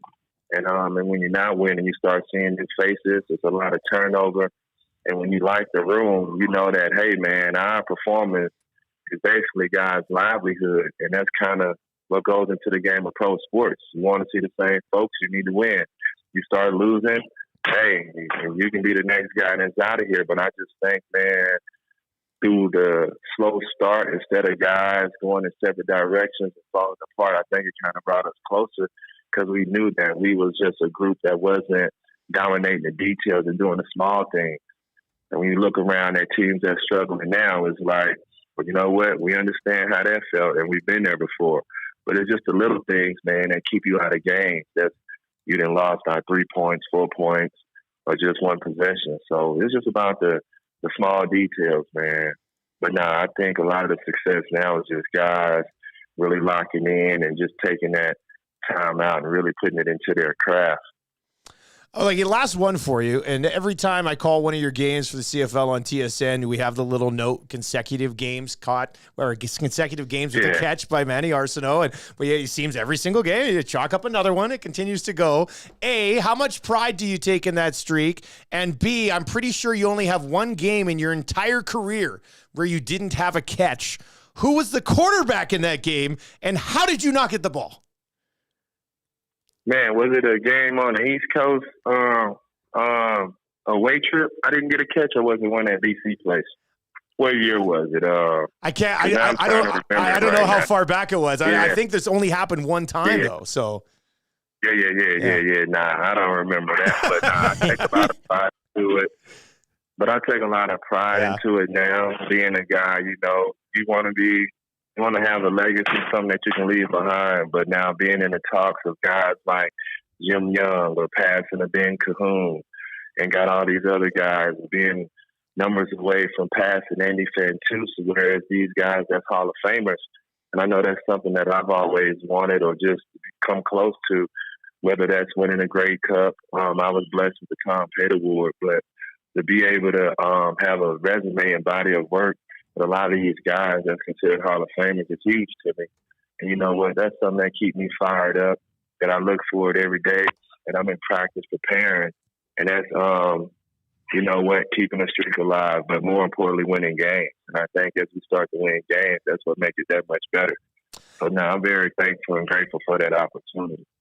Excellent, man. We really appreciate the time this morning. Best of luck this weekend, and keep that streak going, man. It's great to watch. And the career, a long career going forward. That's right. A long career moving forward. All right. See you later, man. Thanks, man. Yeah, thanks a lot. There you go. That's Manny Arsenault, one of the leaders on the Edmonton Elks. They'll be in action against the BC Lions on Friday. Big guest of the day brought to you by ProAmSports.ca. A bunch of Elk stuff in there as well, and they are your home for NFL sideline headwear from New Era and throwback jerseys from Mitchell and Ness. They got both Sanders, Barry, and Coach Prime. You can visit Pro-Am in Edmonton on St. Albert Trail, 1 block north of Yellowhead, or online at ProAmSports.ca. And if you need something framed, they got you taken care of at Pro-Am as well. My entire house is basically stuff from Pro-Am to the point I have no room left to put up more stuff from Pro-Am. So we're going to have to start putting some Pro-Am stuff up around the Edmonton Sports Talk offices, which you'll probably see at some point. You know, they really have a good group of guys at receiver. Like from weapons perspective, I know,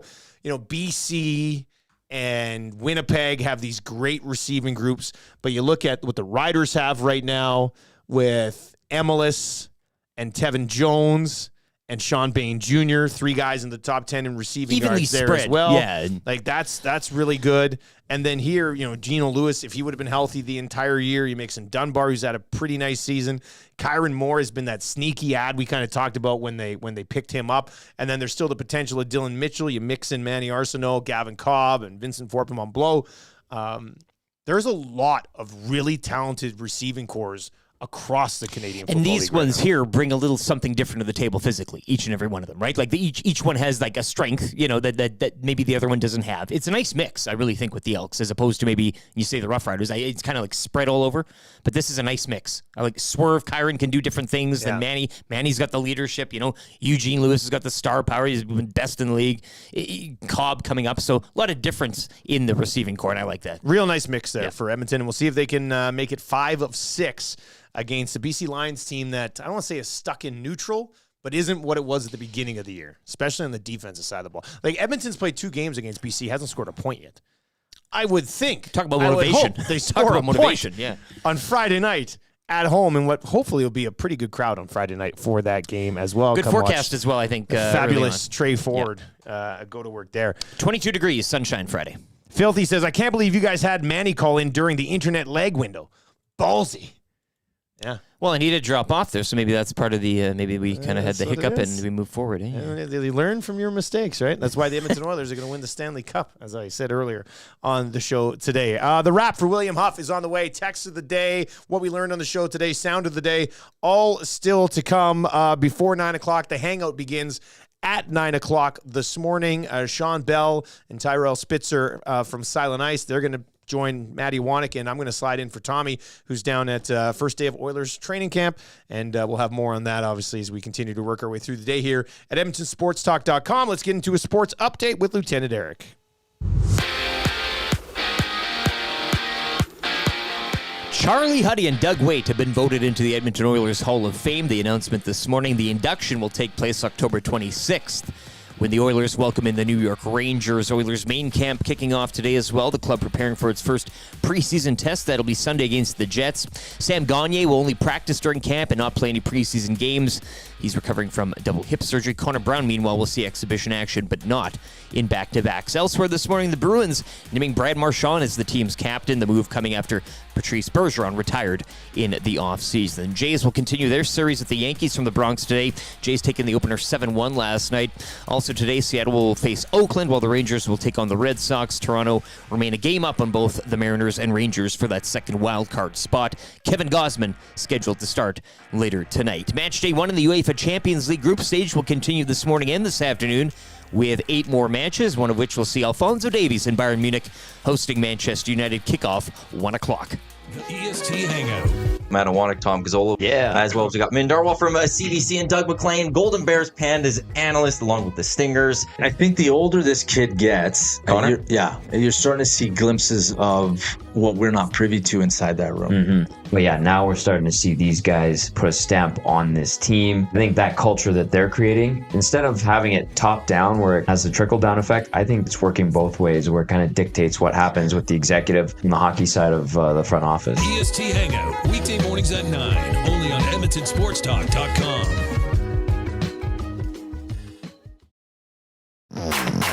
Tom Gazzola and Sean Bell take you on a hot lap around the NHL with Hello Hockey, Saturday mornings at 10, only on Edmonton Sports Talk.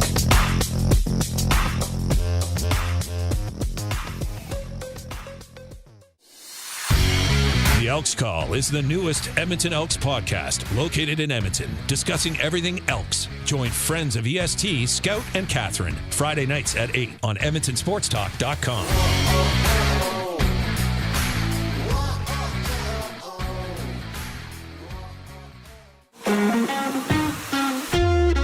Join friend of EST, Guy Flaming, for The Pipeline Show, Monday nights at 8 and Saturday at noon, as he has you covered with CHL, CJHL, USHL, NAHL, NCAA, and U Sports, plus the World Juniors, Frozen Four, and NHL Draft on EdmontonSportsTalk.com.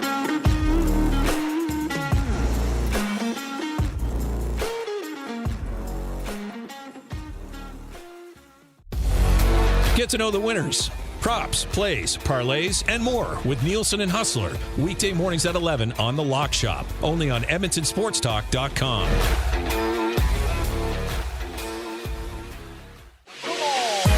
Catch up with friends of EST, Andrew, Mike, and Kayla, as they get you in the huddle with the Edmonton Elks on the Turf District. Thursday nights at 8, EdmontonSportsTalk.com.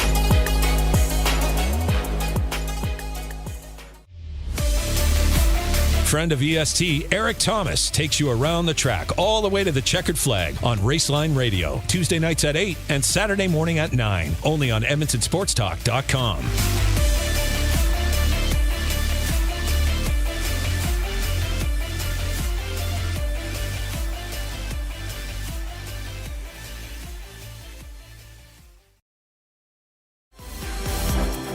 Join Murray McCourt and Curtis Stock for tips and tales from courses around Edmonton and area with the VIP Golf Show, presented by the Tailor Made Performance Center at the Ranch, Sundays at 8:30, only on EdmontonSportsTalk.com.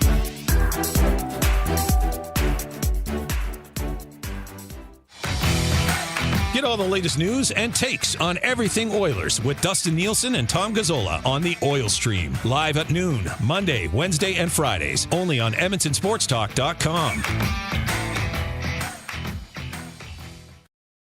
The Nielson Show featuring Lieutenant Eric. Only on Edmonton Sports Talk.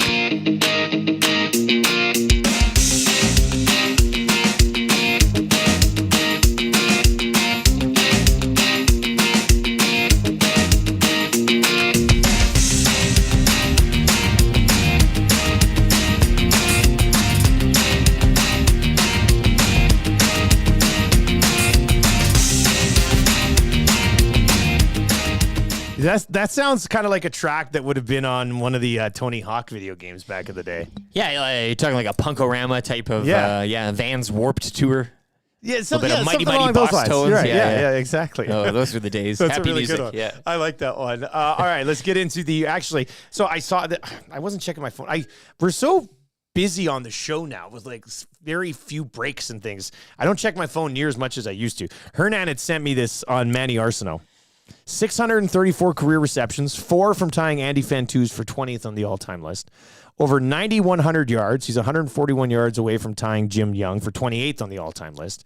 Has 58 career touchdowns, 1 away from tying Jeff Fairholm.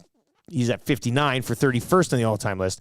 And he has a catch in 142 consecutive games. I knew this one. He's 2 back of Ben Cahoon for the 4th longest receiving streak in CFL history. He's really on the precipice of a lot of things here, hey? Well, and it's crazy because he's not putting up like 6 and 7 catch games. He's putting up like right now. He's putting up like 1, 2, 3 catch games in the middle of his career. They're always big catches. Like he's just a guy that you can go to when the you Manny gotta show, pick right? up something The Manny of show. significance. That's the whole, which certainly helps. But you got to like him getting at least a couple of those benchmarks this season. Maybe with a couple more games left. I mean, 2. Yeah, I mean.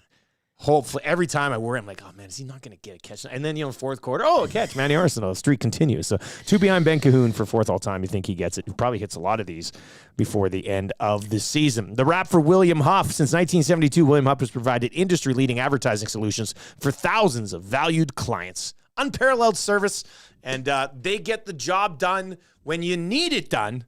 And we might actually put some signage on the outside of the building. And what do you think, boys? And the building's coming around to it, is it building's not? Coming around we're to it, spreading the nasty throughout the halls and the rooms here in this building. Yeah. I mean, pretty soon you're going to be able to go into the Russian spa downstairs and get an Edmonton Sports Talk hat. Why not? Which they have later hours than us. I mean, they'll probably make that work. There you go. Then you're really there's printing money nothing around like the clock. Giving somebody a hat that really kind of sucks them into you. Because how are you going to be mad or how are you going to not like somebody who gives you a free ball cap? And that's really the lanyard. Yeah, that's okay. You know, you gotta. There's certain things. Yeah, but have a cap. To wear a lanyard. It's a mess. A cap in your is a pocket. sign. That's a sign of like we want you. This. I mean, that's what you draft somebody. You give them a cap. Yeah. Guys picking colleges, they pick the cap. It's all about the cap. Us to people when we give them a cap. You're gonna live with me now. Yeah, I'm gonna take care of you. Because I love you. Oh, I love you, John. Oh, I love you so much. Hey, thanks for the hat. You know, that's pretty much what it is. Great. Big Maple Sports Cars says, you guys should slap an EST bumper sticker on the black sedan creep. Imagine sneaking up to a guy who's supposed to be a security guard and getting a bumper sticker on the back of that thing. Yeah, that's where the catalytic converter is like located. Like you're kind of going down there. Like that'll look really good. I'm sure at 5 whatever in the morning. I want a bumper sticker for us that takes up the entire bumper. Like all the way across. Yeah, and says, leave my catalytic converter alone. AM nasty, leave, don't touch my, it's already stolen or something like that. No catalytic converters here. Yeah. Move along. Yeah. Something you could possibly do. What'd you learn on the show today, buddy? Well, hey, you want to pitch in the big leagues, you better get your 13 to 14 hours of sleep. That was a discussion, hey? And you mentioned, your sleep cycle, which is not anything of envy, but I mean, yeah, you say Kikuchi, pulling a little tricep cramped up. Because he didn't get 13 to 14 hours. He only got 11 hours. Only 11. 11 hours of Only sleep. 11. He's, kid. What is this? Only 11. I love that. It could have been 6. If you're getting 13 to 14, you get 6. I can understand that, but only 11? This is his legacy to me now. His legacy. In years, he could throw a perfect game in the World Series this year to clinch it. And in 10 years, somebody's going to go, hey, you remember Kikuchi? I'm like, oh, yeah, the guy who had to sleep for 13 to 14 hours a day so he wouldn't cramp up. I don't think he can pitch that on the West Coast either. It'd have to be like the time zones would be all over the place. He'd need to be on the East to get his 11 p.m. to 1, right? Yeah. You can't have him in any later than that. That's a tough one. We did learn that today. We also learned that when you're considering a traffic update, Matty Iwanek can get you a traffic update. Now, with that being said, Google Maps let us down a little bit today, I think. But that's okay. We'll get the technology. We know that the Deerfoot was a mess down in Calgary. Multiple reports. That's not good. 33_A. Guys, do those caps come in flat brim? Yeah, they do technically come in flat brim. I've curved mine. Matty has left his flat brim. Matty, throw me your hat for a sec. Huge catch. Who am I, Manny Arsenault? Yeah, see, so it's pretty, you can see there. Let me move it right here in the white. There you go. There we go. Beautiful. Oh, Trey Ford.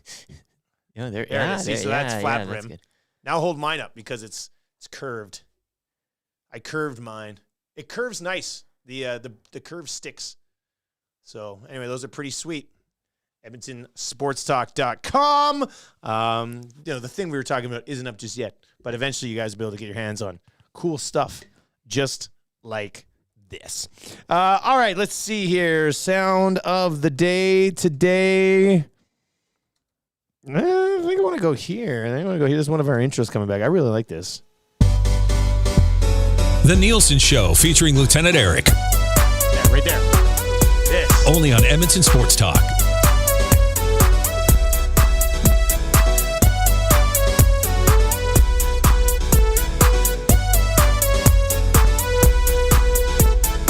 I shouldn't say this about royalty-free music, but they should be charging us for this stuff. I'd also This is good. Humbly request, and I'm kind of scrambling here in the bottom of the ninth, but since we learned a certain somebody was growing their hair back, a Vincent drop this morning would have been nice as well. But I have to say,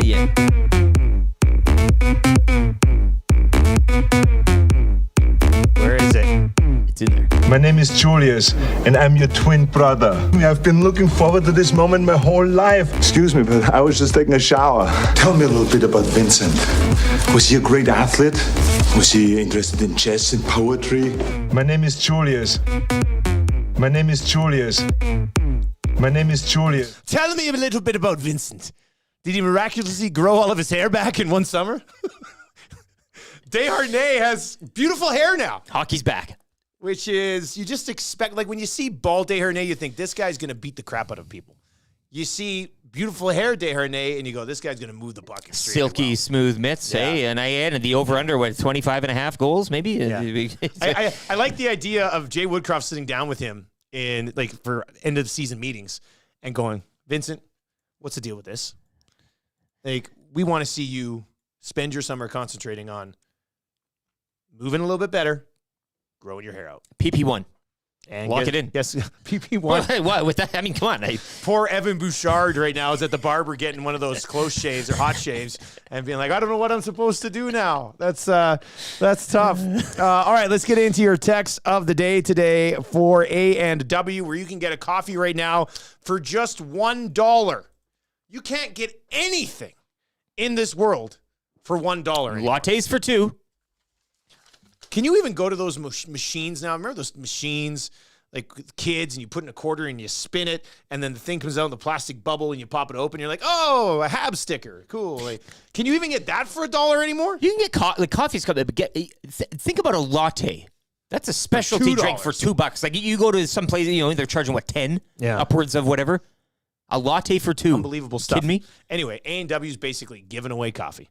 And we're giving away a gift card, so you can go get some of this extremely well-priced coffee for text of the day today. Text line was great, 780-218-9999. Nasty Chat was absolutely killing it today as well. Boy, I think I like. We were talking about if Sam Gagner is not going to play any games in the preseason, it's going to be tougher to make the team. So other things Sam Gagner can do to make himself useful around the Edmonton Oilers. I like this one. I saved this one. Sam Gagner just randomly walks into the analytics department one day, starts handing in reports that make no sense.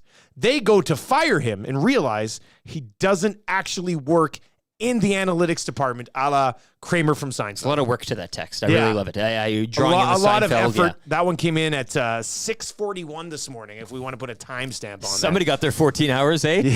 Yeah. That is your text of the day for A&W. We're giving away an A&W gift certificate every day with text of the day. And huge thing. They might get us some other mugs, too. We added these A&W mugs to the desk today, but I was emailing back and forth with Tina over at A&W, and she's going to work on getting us some bigger coffee mugs too. I just want the big glass one. Fill out with a coffee. Can we get a couple of A&W root beer mugs? Give me the Stein. You'll have coffee. I'll have the root beer or milk. And, I want you to fill that thing up with a 2% white. Chugging that down in the 6 o'clock hour. Hey, I'd do it. Let's go. I'd do it. I'd gladly sit here every morning and drink a cool glass of milk out of an A&W mug. When that hit, hey? Yes. I'm not even kidding. I would love to do that. So we're going to get that taken care of as well. All right. Coming up on the Hangout today, Matthew Iwanek, Tommy Gazzola. Tommy is coming by work today, right? He's supposed to be in for Oil Schedule here. I don't know what you guys planned for Oil Stream. Well, I just kind of assumed he'd be in. Assuming. Yeah. Well, I don't know. We better, Tom, if you're in the nasty chat. I don't know what's happening at the rink today. I don't know. We have a full staff meeting at 1:15 today. Yeah, but you didn't really tell Tom it's at quarter. I told Tommy that last night. Okay. So, well, he knows he's got that. So he should be in on Oil Stream today. So, what, 12:30?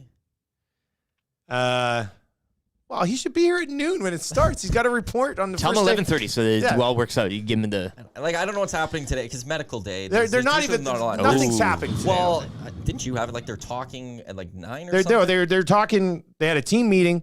The players should be available right now. Okay, so then that goes for about, let's say, an hour and a half. By the time players roll through players, and if coach and GM speaks today, because they don't always speak medicals day, then you're done. So then you should be able to come right here. And he doesn't even... he lives right there. It's not hard to get here from there. But the media are coming back too. You'll probably, you're chatting and golf tournament catching up. They all caught up yesterday. But there's multiple times. Now you're caught up at the rink. He could be able to get here for 11:45. Do you think he brings in late morning coffee for the boys? Of course. Oh, that'd be great. You guys want one? If you're listening, Tom. Tommy, you hear this? No, he's at the rink. Well, he was texting in earlier. He texted He's us. always listening. He's got the earbud in. He texted us and said, "Great Manny Arsenault." I know, but now then he's got to be at the rink by now, though. If they're speaking. Yeah. If they're speaking, he's not at the rink. What's Tommy doing today? It's a really good He's point. throwing us all for a loop. You know what Tommy Gazzola is? He's a classic T-Biscuit the trickster.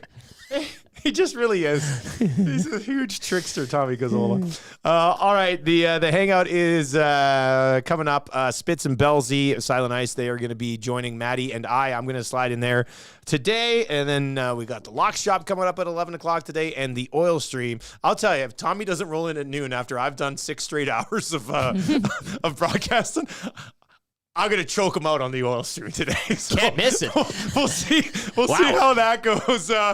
Thank you very much for joining us.